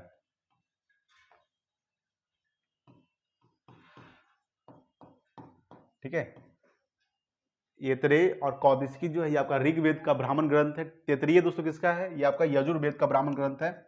ठीक है, यजुर्वेद। ठीक है, यजुर्वेद का ब्राह्मण ग्रंथ का नाम तैतरीय है। ठीक है, और ऋग्वेद के ब्राह्मण ग्रंथ का नाम ऐतरेय कौशितकी, अर्थववेद के ब्राह्मण ग्रंथ का नाम गोपद। ठीक है, और सामवेद के ब्राह्मण ग्रंथ का नाम पंचवीस। ये आपको ध्यान रखिएगा। अब हम थोड़ा सा वेद के बारे में बात कर लेते हैं। ठीक है, देखिए वेद के बारे में थोड़ा सा बात करेंगे दोस्तों। वेद कितना होता है? तो आप वेद आपका 4 होता है, ऋग्वेद, सामवेद, यजुर्वेद, अर्थववेद। ठीक है, यहाँ पे देख रहे होंगे दोस्तों, ऋग्वेद, यहाँ पे ऋग्वेद, ठीक है, सामवेद, अर्थववेद और आपका यजुर्वेद। ठीक है, ऋग्वेद, सामवेद, यजुर्वेद, अर्थववेद। ठीक है, अगर बात करेंगे, देखिए सामवेद में दोस्तों संगीत का जो उल्लेख किया गया है आपका, ये सामवेद में किया गया। ठीक है, संगीत का उल्लेख सामवेद में किया गया है। ठीक है, सबसे नया वेद कौन सा है दोस्तों? अर्थववेद हो गया आपका नया वेद। सबसे नया वेद कौन सा हो गया? अर्थववेद हो गया। ठीक है, जादू टोना का जो उल्लेख किया गया है, जादू टोना किसका उल्लेख किया गया? अर्थववेद में। ठीक है, औषधि का जो उल्लेख किया गया, औषधि, ठीक है, ये दोस्तों अर्थववेद में है। ठीक है, याद रखिएगा। सबसे पुराना वेद कौन सा है? सबसे पुराना वेद दोस्तों आपका ऋग्वेद है। याद रखिएगा, ऋग्वेद में दोस्तों कितने मंडल होते हैं? 10 मंडल होते हैं दोस्तों ऋग्वेद में। ठीक है, ये आपको ध्यान रखिएगा, 10 मंडल होते हैं। ऋग्वेद के तीसरे मंडल में किसका उल्लेख किया गया है? तो तीसरे मंडल में गायत्री मंत्र का उल्लेख किया गया है। गायत्री मंत्र क्या है दोस्तों? ओम भूर भुवः स्वः तत्सवितुर्वरेण्यं भर्गो देवस्य धीमहि धियो यो नः प्रचोदयात्। ठीक है, गायत्री मंत्र रचनाकार कौन है? विश्वामित्र। विश्वामित्र जो है वो गायत्री मंत्र के रचनाकार है, विश्वामित्र। ठीक है, ये आपको ध्यान रखिएगा, विश्वामित्र जो है वो गायत्री मंत्र के रचनाकार हुए। ठीक है, अगर पूछेगा दोस्तों ऋग्वेद के 9वें मंडल में किसका उल्लेख किया गया है? सोम देवता, सोम देवता का उल्लेख किया गया है ऋग्वेद के 9वें मंडल में। ऋग्वेद के 10वें मंडल में, 10वें मंडल में दोस्तों किसका उल्लेख किया गया है? तो ऋग्वेद के 10वें मंडल में पुरुष सूक्त का उल्लेख किया गया है, सूक्त, जिसमें दोस्तों 4 वर्ण का उल्लेख किया गया है। 4 वर्ण का उल्लेख किया गया है। कौन कौन सा है दोस्तों? ब्राह्मण, ब्राह्मण दोस्तों, ब्राह्मण, वैश्य, शूद्र, शूद्र, क्षत्रिय। ठीक है, ब्राह्मण, वैश्य, शूद्र, क्षत्रिय, 4 वर्ण का उल्लेख किया गया ऋग्वेद के 10वें मंडल में। ऋग्वेद के 9वें मंडल में सोम देवता को उल्लेख किया गया। ऋग्वेद के तीसरे मंडल में गायत्री मंत्र का उल्लेख किया गया दोस्तों, जिसका रचनाकार कौन है? विश्वामित्र है। ऋग्वेद में टोटल कितने मंडल होते हैं? 10 मंडल होते हैं। वेदांग कितने होते हैं? तो वेदांग दोस्तों, वेद 4 होते हैं, वेदांग 6 होते हैं। वेदों को समझने दोस्तों, वेदों को समझने के लिए वेदांग का रचना किया गया है। वेदांग 6 कौन कौन सा? सबसे पहले बात करेंगे शिक्षा, शिक्षा, दूसरा दोस्तों कल्प, कल्प, तीसरा दोस्तों निरुक्त, निरुक्त, चौथा शिक्षा, कल्प, निरुक्त, छंद, छंद, ज्योतिष, पांचवा क्या हो जाएगा? छठा हो जाएगा दोस्तों आपका व्याकरण। ठीक है, याद रखिएगा। शिक्षा, कल्प, निरुक्त, छंद, ज्योतिष, व्याकरण, ये सिख दोस्तों वेदांग है। दोस्तों पुराणों की संख्या कितनी है? तो पुराणों की संख्या दोस्तों 18 है। सबसे पुराना पुराण किसे माना जाता है? मत्स्य पुराण को, मत्स्य पुराण। उपनिषद की संख्या कितनी है? उपनिषद की संख्या दोस्तों 108 है, ठीक है, ये आपको ध्यान रखिएगा। उपनिषद की संख्या कितनी है? 108। चलिए अगला सवाल देखिएगा, 39 नंबर। देखिए 39 अगर बात करेंगे, निम्नलिखित में से कौन सुमेलित नहीं है? धौलावीरा दोस्तों क्या है? ये घग्गर नदी किनारे है, ये दोस्तों गलत है। ऑप्शन नंबर दोस्तों यही हो जाएगा, ये दोस्तों गलत है। कोडजी दोस्तों क्या है? सिंधु नदी किनारे, सही है आपका। बनावली दोस्तों ये रंगोई नदी किनारे, ये भी सही है दोस्तों। ऑप्शन नंबर ये हो जाएगा। धौलावीरा दोस्तों ये किस नदी किनारे है? धौलावीरा जो तो ये लूनी नदी किनारे है, लूनी नदी, लूनी नदी किनारे दोस्तों। लूनी नदी मेन रूप से कहाँ बहती है? ये दोस्तों राजस्थान में बहती है, राजस्थान में दोस्तों बहती है मेन रूप से लूनी नदी। ये निकलती कहाँ से है? तो अरावली पहाड़ी से निकलती है, अरावली पर्वत से दोस्तों निकलती है आपका लूनी नदी, ठीक है। अरावली पर्वत की सबसे ऊंची चोटी क्या है? अरावली पर्वत की सबसे ऊंची चोटी दोस्तों याद रखिएगा,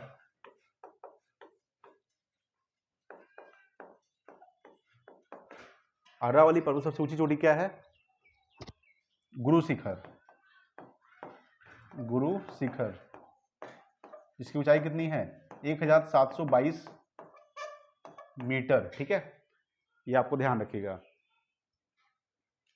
अगर दोस्तों पूछेगा यहाँ पे समझिएगा, निम्नलिखित में से कौन सुमेलित नहीं है? तो ऑप्शन नंबर दोस्तों ये हो जाएगा। दोस्तों कुछ इंपॉर्टेंट से बात करते हैं लोथल के बारे में। लोथल दोस्तों किस नदी किनारे है? लोथल आपका याद रखिएगा, लोथल जो है ये आपका भोगवा नदी किनारे है, भोगवा नदी, ठीक है। चनहुदड़ो दोस्तों, चनहुदड़ो, चनहुदड़ो जो है याद रखिएगा ये आपका सिंधु नदी किनारे है, सिंधु नदी किनारे दोस्तों चनहुदड़ो है, ठीक है। उसके बाद दोस्तों मोहनजोदड़ो, मोहनजोदड़ो जो दोस्तों ये है, ये अभी आपका सिंधु नदी किनारे मोहनजोदड़ो। दोस्तों क्या है? ये सब देख रहे होंगे, लोथल, चनहुदड़ो, मोहनजोदड़ो, सब क्या है दोस्तों? ये हड़प्पा स्थल है। क्या है? हड़प्पा स्थल है दोस्तों।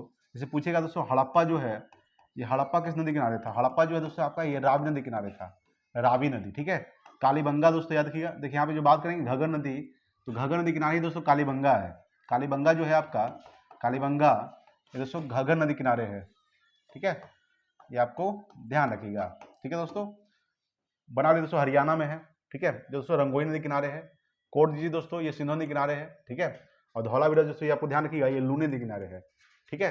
कुछ इंपॉर्टेंट था, जैसे कुछ पूछे ले यहाँ से पूछेगा दोस्तों, कालीबंगा से क्या प्राप्त हुआ दोस्तों? तो कालीबंगा से प्राप्त हुआ काले रंग की चूड़ियाँ, जूते हुए खेत के साक्ष कालीबंगा से प्राप्त हुआ है, ठीक है दोस्तों।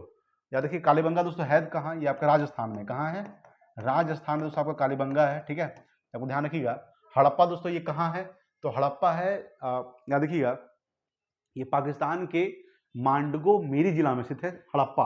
और दोस्तों पूछेगा दोस्तों हड़प्पा जो है इसका खोज कब किया गया था? हड़प्पा का इसका खोज किया गया था 1921 में, किसके द्वारा? तो दयाराम साहनी के द्वारा, दयाराम साहनी के द्वारा, ठीक है, ये आपको ध्यान रखिएगा दोस्तों। उसके बाद पूछेगा आपसे सवाल दोस्तों हड़प्पा जो है ये रावी नदी किनारे है, ठीक है। मोहनजोदड़ो दोस्तों बहुत इंपॉर्टेंट इससे सवाल बनता है। मोहनजोदड़ो को मृतकों का टीला कहा जाता है, ठीक है, आपको ध्यान रखिएगा। और मोहनजोदड़ो से सबसे बड़ा स्नानागार प्राप्त हुआ है। मोहनजोदड़ो तो है कहाँ? ये पाकिस्तान के सिंध प्रांत के लरकना जिले में स्थित है, ठीक है, मोहनजोदड़ो, ये आपको ध्यान रखिएगा। पूछेगा सवाल कि सबसे बड़ा स्नानागार, ठीक है, कहाँ से प्राप्त हुआ है? मोहनजोदड़ो से प्राप्त हुआ दोस्तों। मोहनजोदड़ो सिंधु नदी किनारे है, ठीक है, ये आपको ध्यान रखिएगा। उसमें दोस्तों चनहुदड़ो जो है ये दोस्तों सिंध पाकिस्तान में है, ठीक है, सिंध पाकिस्तान में दोस्तों चनहुदड़ो। लोथल दोस्तों गुजरात में है, याद रखिएगा लोथल कहाँ है? गुजरात में। लोथल दोस्तों क्या है? ये एक बंदरगाह है लोथल, दोस्तों भोगवा नदी किनारे है, ये आपको ध्यान रखिएगा। देखिए 40 नंबर सवाल, 40 आपके सामने है कि गांव में आयोजित भारतीय राष्ट्रीय कांग्रेस के प्रथम अधिवेशन की अध्यक्षता किसने की थी? दोस्तों याद रखिएगा, तो गांव में जो आयोजित हुआ था ये फैजपुर अधिवेशन था, ठीक है, जिसका अध्यक्षता 1937 में जवाहरलाल नेहरू ने किए थे, ठीक है। फैजपुर अधिवेशन याद रखिएगा, फैजपुर अधिवेशन दोस्तों कब हुआ था? ये आपका 1937 में हुआ था, 1937 में फैजपुर अधिवेशन हुआ था, जिसकी अध्यक्षता जवाहरलाल नेहरू ने किए थे दोस्तों, आपको ध्यान रखिए दोस्तों। एक और अधिवेशन जवाहरलाल नेहरू ने किए थे, तो 1929 का लाहौर अधिवेशन, ठीक है। लाहौर जो अधिवेशन अध्यक्षता किए थे दोस्तों जवाहरलाल नेहरू ने किए थे, ठीक है, ये आपको ध्यान रखिएगा। और 1937 का फैसले अधिवेशन का अध्यक्षता जवाहरलाल नेहरू ने किया है। महात्मा गांधी दोस्तों याद रखिएगा एकमात्र अधिवेशन का अध्यक्षता किए थे बेलगांव अधिवेशन, ठीक है। बेलगांव जो अधिवेशन हुआ था ये आपका 1924 में हुआ था और बेलगांव अधिवेशन का अध्यक्षता महात्मा गांधी ने किया था दोस्तों। बेलगांव है कहाँ? ये आपका कर्नाटक में है, ठीक है, ये आपको ध्यान रखिएगा। दोस्तों सरदार वल्लभ भाई पटेल ने कौन सा अधिवेशन का अध्यक्षता किए थे? तो 1931 का कराची अधिवेशन, ठीक है, कराची अधिवेशन। कराची अधिवेशन का जो अध्यक्षता किए हैं 1931 में हुआ था। कराची अधिवेशन का अध्यक्षता सरदार वल्लभ भाई पटेल ने किए थे। सुभाष चंद्र बोस से याद रखिएगा, इन्होंने 1938 में सबसे पहले हरिपुरा अधिवेशन हुआ था। हरिपुरा अधिवेशन, हरिपुरा जो अधिवेशन अध्यक्षता किए थे वो आपका सुभाष चंद्र बोस ने ही किए थे, हरिपुरा अधिवेशन का अध्यक्षता। उसके बाद दोस्तों 1939 में हुआ था त्रिपुरी अधिवेशन। तो त्रिपुरी अधिवेशन का भी अध्यक्षता कौन किए थे? आपका सुभाष चंद्र बोस ही किए थे, ठीक है, ये आपको ध्यान रखिएगा दोस्तों। तो कुछ इंपॉर्टेंट पॉइंट है ये आपको ध्यान रखना है। तो गांव में जो आयोजित भारतीय राष्ट्रीय कांग्रेस के प्रथम भारतीय अधिवेशन का अध्यक्षता कौन किए थे? सुभाष चंद्र बोस ने किए थे। अच्छा, भारतीय राष्ट्रीय कांग्रेस का स्थापना कब हुआ था? तो भारतीय राष्ट्रीय कांग्रेस का जो स्थापना हुआ था वो 28 दिसंबर 1885 को हुआ था। कब हुआ था? 28 दिसंबर 1885 को। 28 दिसंबर 1885 को इसका स्थापना हुआ था। किसका? तो भारतीय राष्ट्रीय कांग्रेस का स्थापना A.O. होम ने किया था। A.O. होम ने किए थे, ठीक है, ये आपको ध्यान रखिएगा, A.O. होम ने किए थे, ठीक है।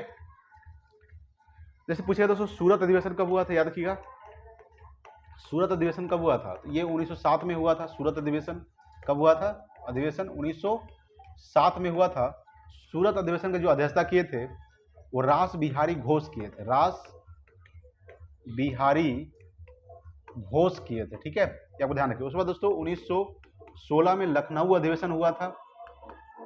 लखनऊ अधिवेशन, तो लखनऊ अधिवेशन का जो अध्यक्षता किए थे अंबिका चरण मजूमदार ने किए थे, ठीक है, अंबिका चरण मजूमदार ने किए थे, ठीक है, ये आपको ध्यान रखिएगा दोस्तों। अंबिका चरण मजूमदार ने 1916 में लखनऊ अधिवेशन का अध्यक्षता किए थे, ये आपको ध्यान रखिए दोस्तों। और कुछ महत्वपूर्ण अधिवेशन है, अधिवेशन तो बहुत सारा हुआ था, ठीक है, लेकिन जो महत्वपूर्ण है दोस्तों वो मैं बता रहा हूं आपको, ठीक है, जो एग्जाम में सवाल बन सकता है, ठीक है दोस्तों। देखिए 41 नंबर सवाल देखिए क्या कर आपके सामने कि भारत का पहला समाचार पत्र क्या था? दोस्तों बंगाल गजट था। बंगाल गजट था ये दोस्तों भारत का पहला समाचार पत्र था दोस्तों। इसका जो प्रकाशन किया गया था 1780 में किया गया था। 1780 में जो प्रकाशन किया गया था किसके द्वारा? जेम्स ए हिक्की के द्वारा। हिक्की, जेम्स ए हिक्की के द्वारा, ठीक है, याद कीजिएगा 1780 में बंगाल गजट का प्रकाशन किया गया था। भारत का पहला समाचार पत्र था दोस्तों। देखिए बंगाल गजट में दोस्तों 1782 में इसको बंद कर दिया गया था, ये भी ध्यान रखिएगा दोस्तों, ठीक है। चलिए अगला सवाल देखिएगा 42 नंबर दोस्तों।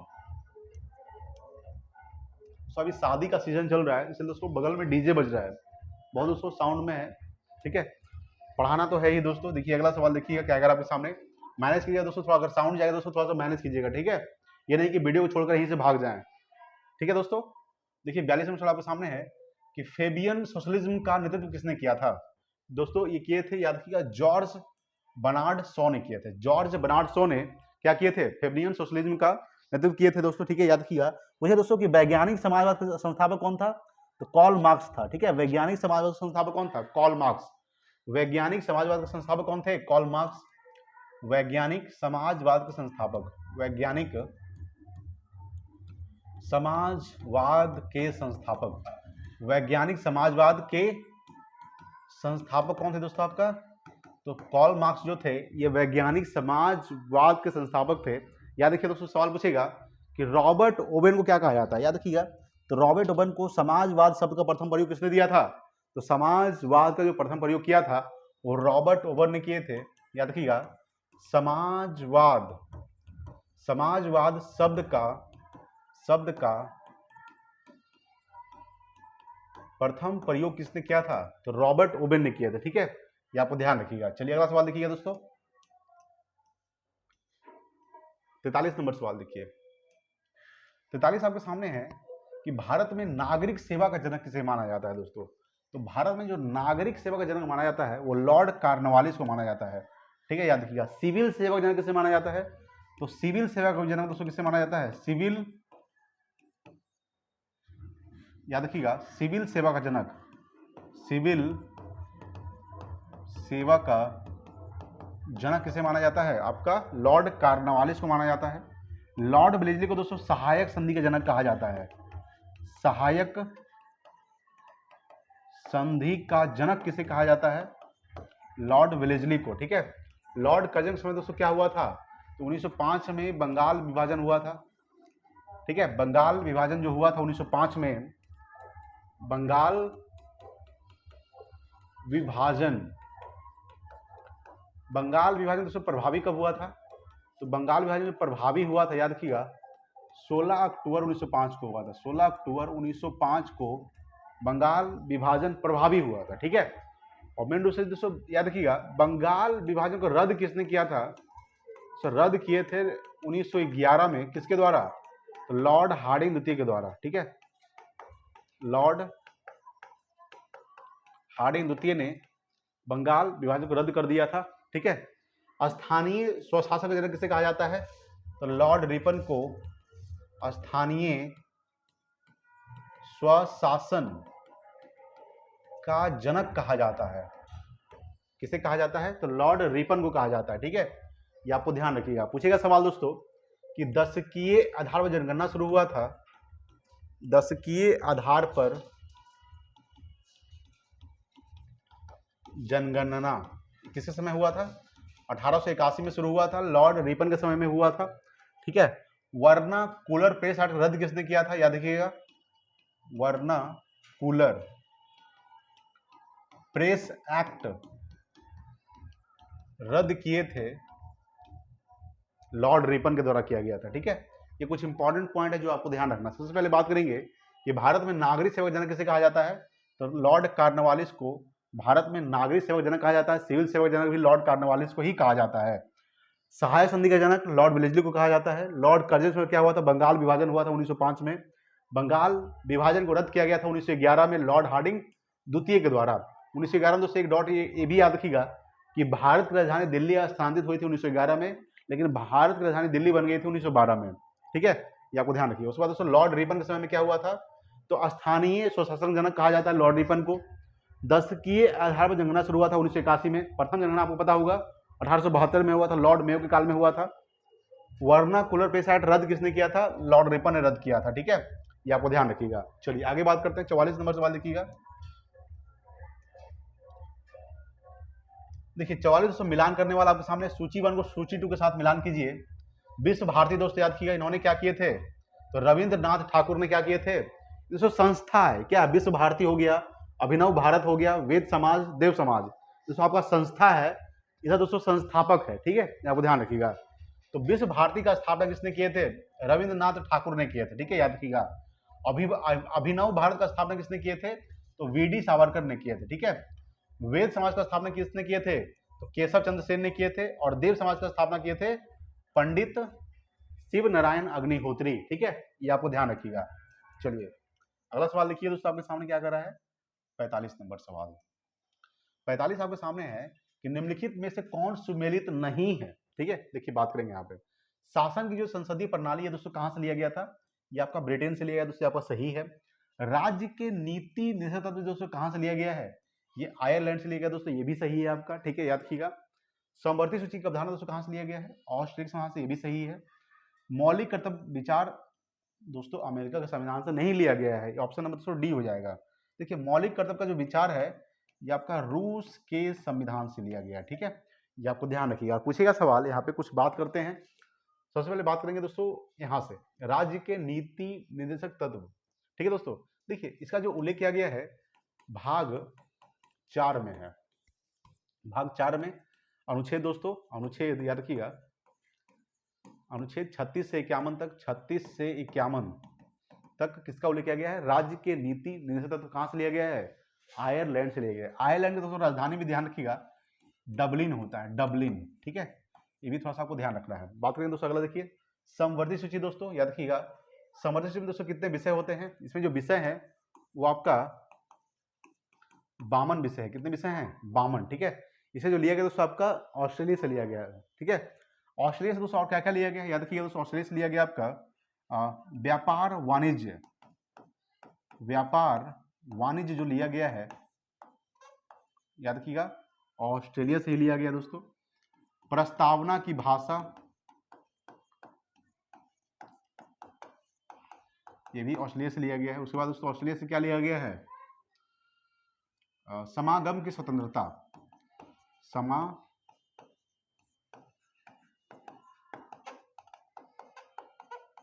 ठीक है, समागम की स्वतंत्रता कहां से लिया गया है? ऑस्ट्रेलिया से लिया गया, ठीक है। ये आपको ध्यान रखिए दोस्तों।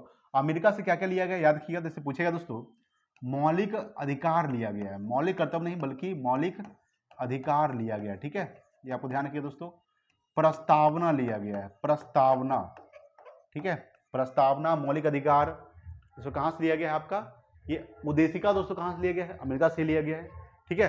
तो पूछेगा दोस्तों कि मौलिक कर्तव्य का जो उल्लेख किया गया है भाग 4A में किया गया है, भाग 4A में मौलिक कर्तव्य का उल्लेख किया दोस्तों। मौलिक कर्तव्य का जो उल्लेख किया गया अनुच्छेद अगर पूछेगा, अनुच्छेद दोस्तों आपको ध्यान रखिएगा, अनुच्छेद 51A में किया गया है, ठीक है।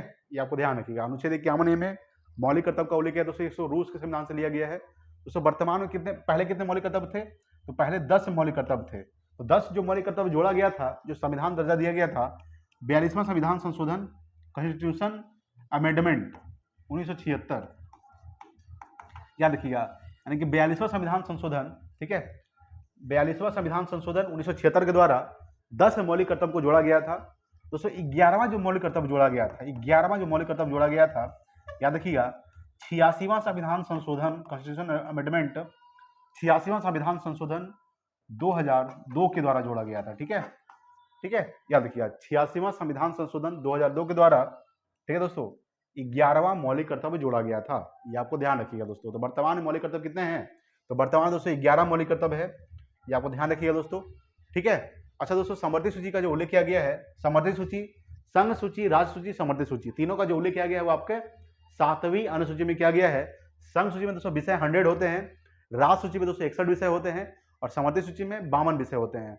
संघ सूची और राज्य सूची को कनाडा संविधान से लिया गया है, ठीक है। ये आपको ध्यान रखिएगा दोस्तों।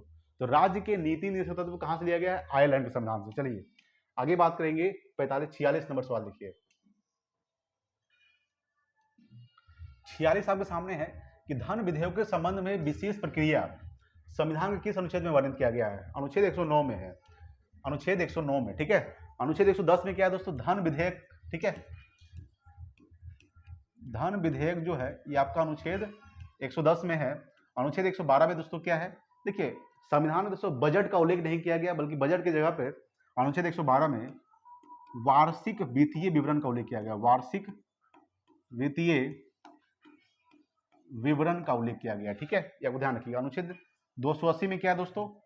तो वित्त आयोग का उल्लेख किया गया, अनुच्छेद 280 में वित्त आयोग का उल्लेख अनुच्छेद 280 में, और वित्त विधेयक का उल्लेख अनुच्छेद 117 में किया गया है। वित्त विधेयक आर्टिकल 117, ठीक है। ये आपको ध्यान रखिएगा। चलिए देखिए अगला 47 नंबर सवाल। 47 आपके सामने है कि किसी भी राज्य का सबसे महत्वपूर्ण तत्व कौन सा है दोस्तों? तो संप्रभुता है। क्या है? संप्रभुता, ठीक है। यानी किसी भी राज्य का जो सबसे महत्वपूर्ण तत्व है दोस्तों संप्रभुता है। देखिए, किसी भी राज्य का सबसे महत्वपूर्ण तत्व 4 तत्व है, ठीक है, याद रखिएगा। यानी किसी भी राज्य का सबसे महत्वपूर्ण तत्व कितना है?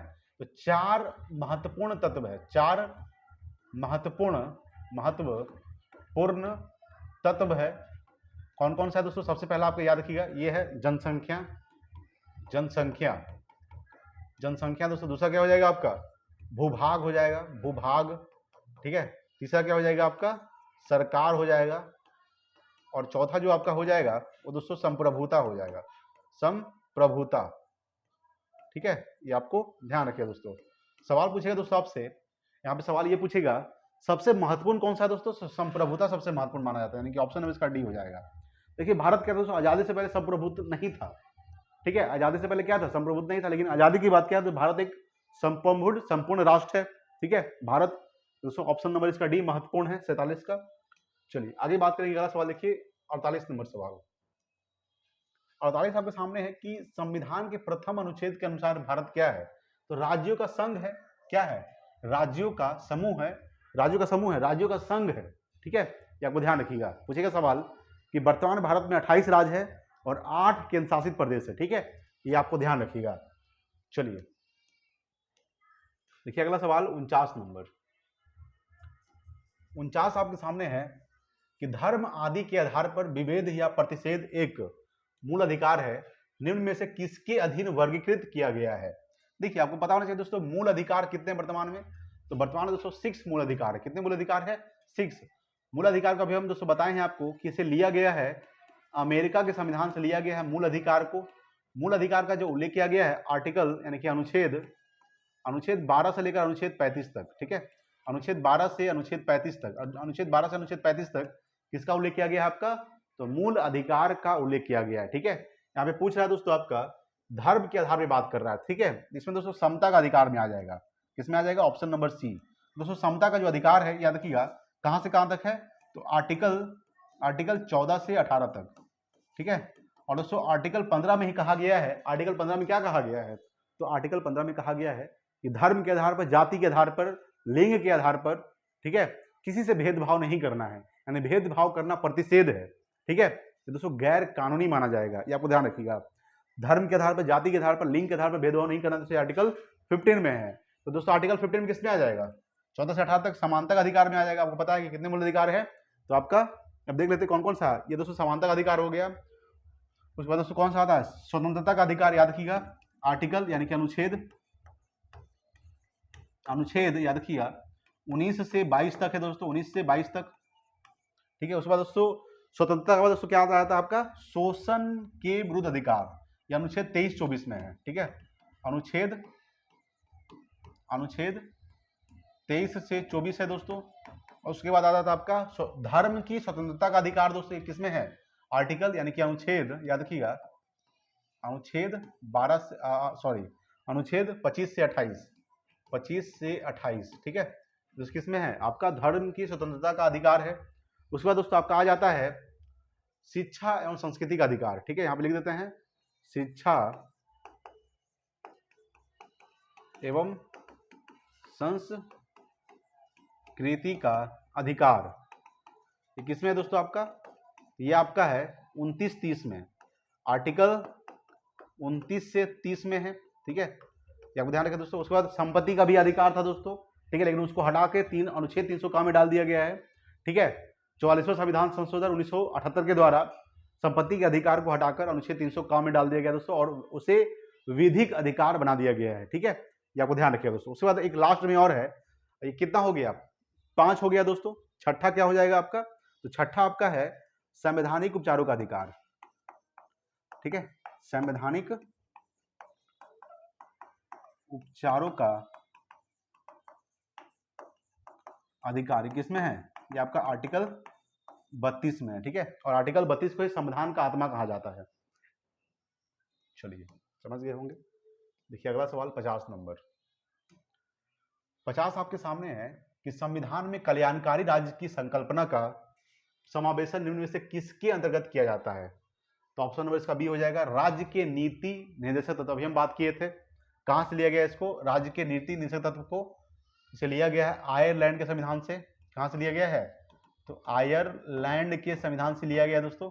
देखिए राज्य के नीति निर्देशक तत्व का मतलब होता है कि राज्य में कल्याणकारी याद रखिएगा कल्याणकारी राज्य की स्थापना करना। ठीक है, यानी कल्याणकारी राज्य की संकल्पना, कल्याणकारी राज्य की स्थापना करना मेन रूप से राज्य के नीति निर्देशक तत्व का मतलब होता है। ठीक है, इसका जो उल्लेख किया गया है भाग 4 में किया गया है, अनुच्छेद 36 से 51 तक।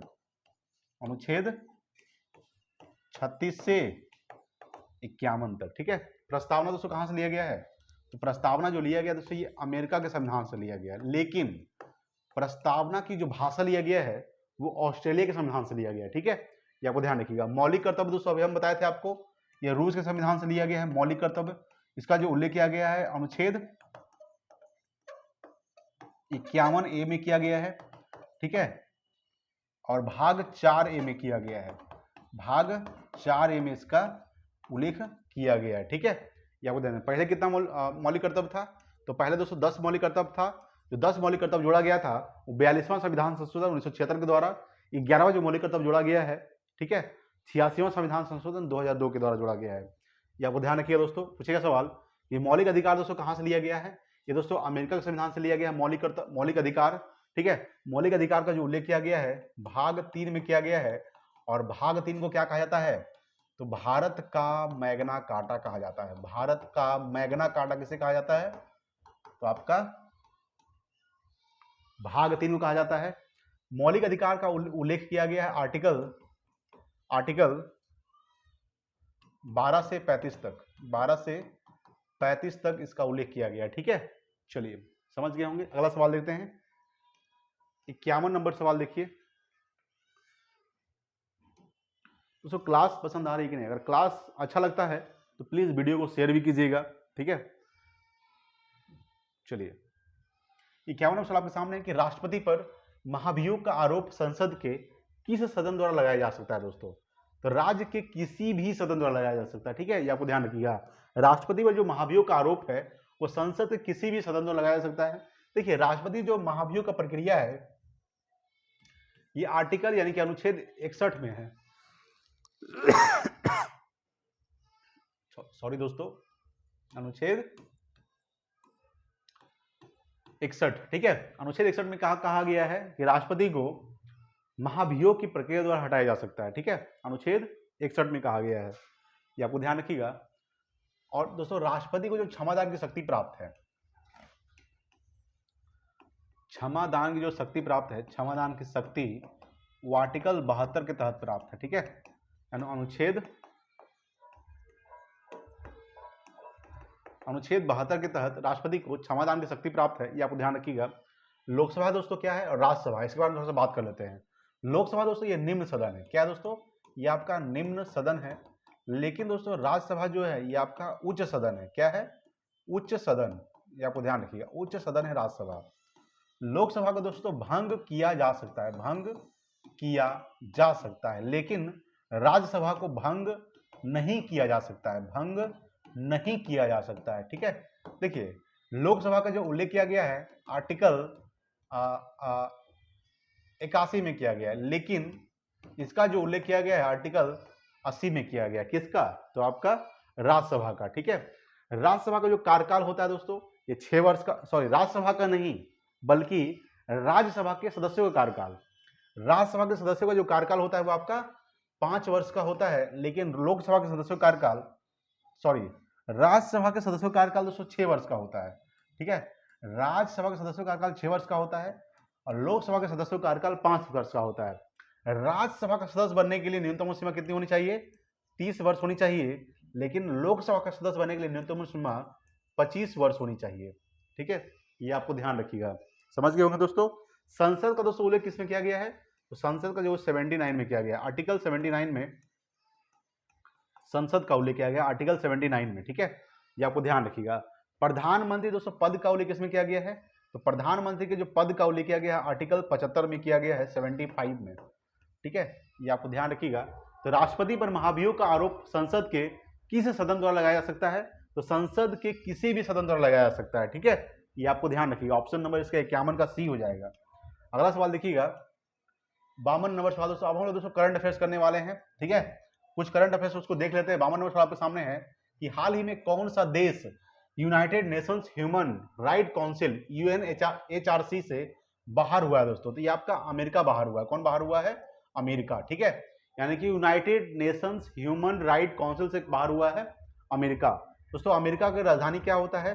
वाशिंगटन DC होता है। और वाशिंगटन DC जो है दोस्तों किस नदी किनारे है? तो पोटोमेक नदी के किनारे है। ठीक है, ये आपको ध्यान रखिएगा दोस्तों। सवाल पूछेगा दोस्तों अमेरिका की जो राजधानी है वाशिंगटन, सॉरी अमेरिका में दोस्तों कौन किसका मुख्यालय है? हाँ, अमेरिका की राजधानी वाशिंगटन में किसका मुख्यालय है? तो याद रखिए दोस्तों, इसका जो IMF और दोस्तों वर्ल्ड बैंक का जो मुख्यालय है वो आपका वाशिंगटन DC में ही है। IMF का दोस्तों स्थापना 1945 में हुआ था और WB का स्थापना 1945 में हुआ था और इसका स्थापना 1944 में हुआ है। ठीक है, वर्ल्ड बैंक और IMF इंटरनेशनल मॉनेटरी फंड इसका फुल फॉर्म होता है। क्या होता है दोस्तों इसकी राजधानी? ढाका इसकी राजधानी होती है, बांग्लादेश की राजधानी। इसका मुद्रा होता है टका, ठीक है, ये आपको ध्यान रखिएगा दोस्तों। पूछेगा सवाल कि ढाका में दोस्तों किसका मुख्यालय है? तो बिम्स्टेक का जो मुख्यालय, बिम्स्टेक का हेडक्वार्टर वो दोस्तों कहाँ है? वो आपका ढाका में ही है, ठीक है, ये आपको ध्यान रखिएगा। इजराइल की दोस्तों राजधानी क्या होता है? जेरूसलम होता है। जेरूसलम दोस्तों किसकी राजधानी है? इजराइल की राजधानी जेरूसलम है, ठीक है। अफगानिस्तान की दोस्तों राजधानी क्या है? काबुल है। अफगानिस्तान की दोस्तों मुद्रा क्या है? अफगानी, ठीक है, ये आपको ध्यान रखिएगा दोस्तों। चलिए अगला सवाल देखते हैं, 53 नंबर सवाल।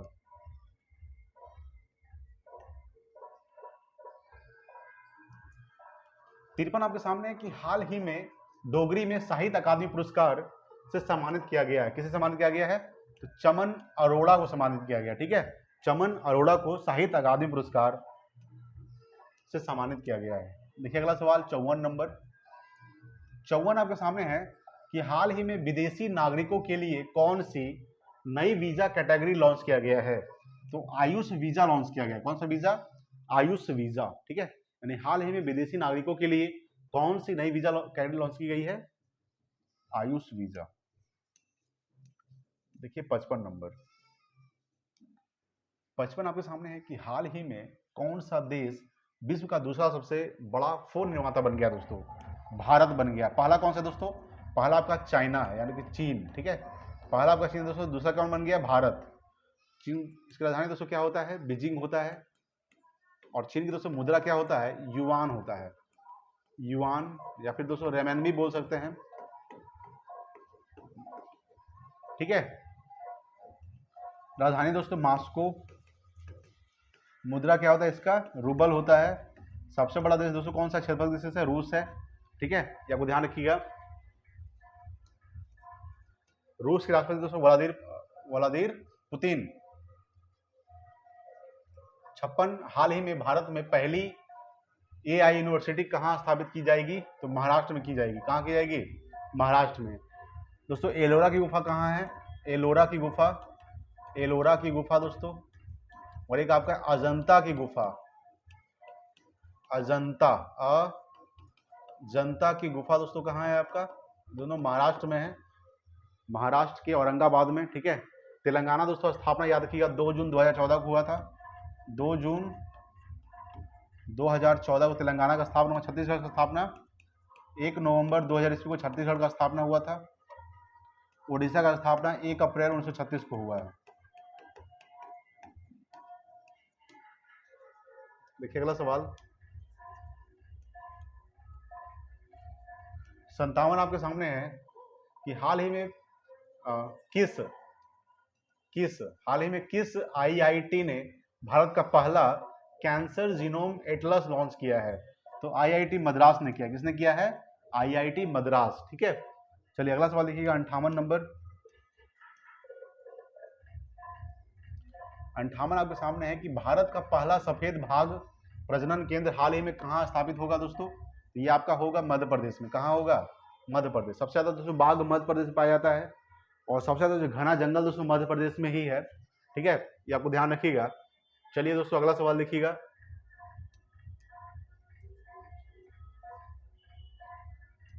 59 आपके सामने है कि विश्व कैंसर दिवस कब मनाया जाता है? तो 4 फरवरी को दोस्तों विश्व कैंसर दिवस मनाया जाता है। 2 फरवरी को दोस्तों विश्व आर्द्र भूमि दिवस मनाया जाता है। विश्व आर्द्र भूमि दिवस 2 फरवरी को। 13 फरवरी को दोस्तों याद रखिएगा राष्ट्रीय महिला दिवस। राष्ट्रीय महिला दिवस 13 फरवरी को। और दोस्तों अंतर्राष्ट्रीय महिला दिवस 8 मार्च को अंतर्राष्ट्रीय महिला दिवस, ठीक है। 28 फरवरी को दोस्तों राष्ट्रीय विज्ञान दिवस। राष्ट्रीय विज्ञान दिवस, ठीक है, ये आपको ध्यान रखिएगा। राष्ट्रीय विज्ञान दिवस 28 फरवरी को, राष्ट्रीय महिला दिवस 13 फरवरी को, अंतर्राष्ट्रीय महिला दिवस 8 मार्च को, विश्व आर्द्र भूमि दिवस 2 फरवरी को, 4 फरवरी को विश्व कैंसर दिवस, ठीक है, ये आपको ध्यान रखिएगा। चलिए अगला देखते हैं 60 नंबर सवाल देखिए। 60 आपके सामने है कि राजकोषीय स्वास्थ्य सूचकांक में सबसे खराब प्रदर्शन करने वाला राज्य कौन सा है दोस्तों? ये आपका पंजाब है। कौन है दोस्तों? पंजाब। ठीक है, ये आपको ध्यान रखिएगा। देखिए 61 नंबर, 61 आपके सामने है दोस्तों, समझिएगा कि निम्नलिखित में से कौन सी समिति पंचायती राज संस्था से संबंधित नहीं है? तो PVN राव समिति, ये दोस्तों पंचायती राज से संबंधित नहीं है, बल्कि GVK राव समिति दोस्तों ये संबंधित है। इसका स्थापना दोस्तों 1985 में हुआ था, याद रखिएगा। ठीक है, और दोस्तों LM सिंघवी समिति का दोस्तों स्थापना कब हुआ था? ये भी दोस्तों संबंधित किससे? पंचायत से संबंधित है। इसका स्थापना 1986 में हुआ था। ठीक है, उसके बाद बात करेंगे अशोक मेहता समिति का जो स्थापना हुआ है ये 1977 को हुआ है। तो एक आपका दोस्तों बलवंत राय मेहता समिति, ठीक है, बलवंत राय मेहता समिति का दोस्तों स्थापना हुआ था 1957 को दोस्तों। इसका भी संबंधित किससे है? तो पंचायती राज से संबंधित दोस्तों, त्रिस्तरीय पंचायती राज, ये आपको ध्यान रखिएगा। देखिए अगला सवाल 62 नंबर, 62 आपके सामने है कि निम्नलिखित में से किस संविधान संशोधन द्वारा दिल्ली को राष्ट्रीय राजधानी का दर्जा दिया गया था? याद रखिए दोस्तों, दिल्ली को जो दिया गया था 69वां संविधान संशोधन। ठीक है, 69वां संविधान संशोधन 1951 में जो हुआ था, इसी तहत को दोस्तों दिल्ली को राष्ट्रीय राजधानी का दर्जा दिया गया था। ठीक है, 1991 में। 61वां संविधान संशोधन दोस्तों कब हुआ था? ये 1985 में हुआ था। ठीक है, 1989 को 61वां संविधान संशोधन हुआ था। और 61वां संविधान संशोधन के तहत ही दोस्तों याद रखिएगा वोट डालने की जो आयु है, वोट डालने की आयु, ठीक है, कितना कर दिया गया था? तो 21 वर्ष से घटाकर 18 वर्ष कर दिया। ठीक है, ये आपको ध्यान रखिएगा। ठीक है, तो 61वां संविधान संशोधन 1989 के द्वारा वोट डालने की आयु 21 वर्ष से घटाकर 18 वर्ष कर दिया गया। 36वां संविधान संशोधन 1975 में हुआ था, और इसी तहत दोस्तों 1975 यानी कि 36वां संविधान संशोधन 1975 के द्वारा सिक्किम को राज्य का दर्जा दिया गया। ठीक है,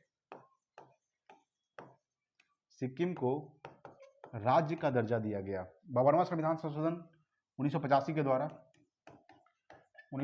द्वारा दोस्तों याद रखिएगा, 52वां संविधान संशोधन 1985 के द्वारा दल बदल कानून,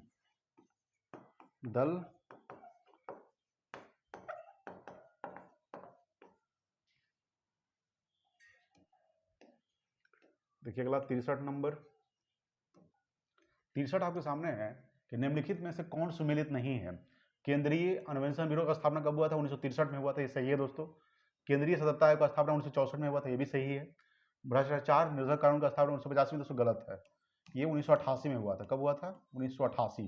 ठीक है, ऑप्शन नंबर इसका सी हो जाएगा दोस्तों। क्या है ये आपका?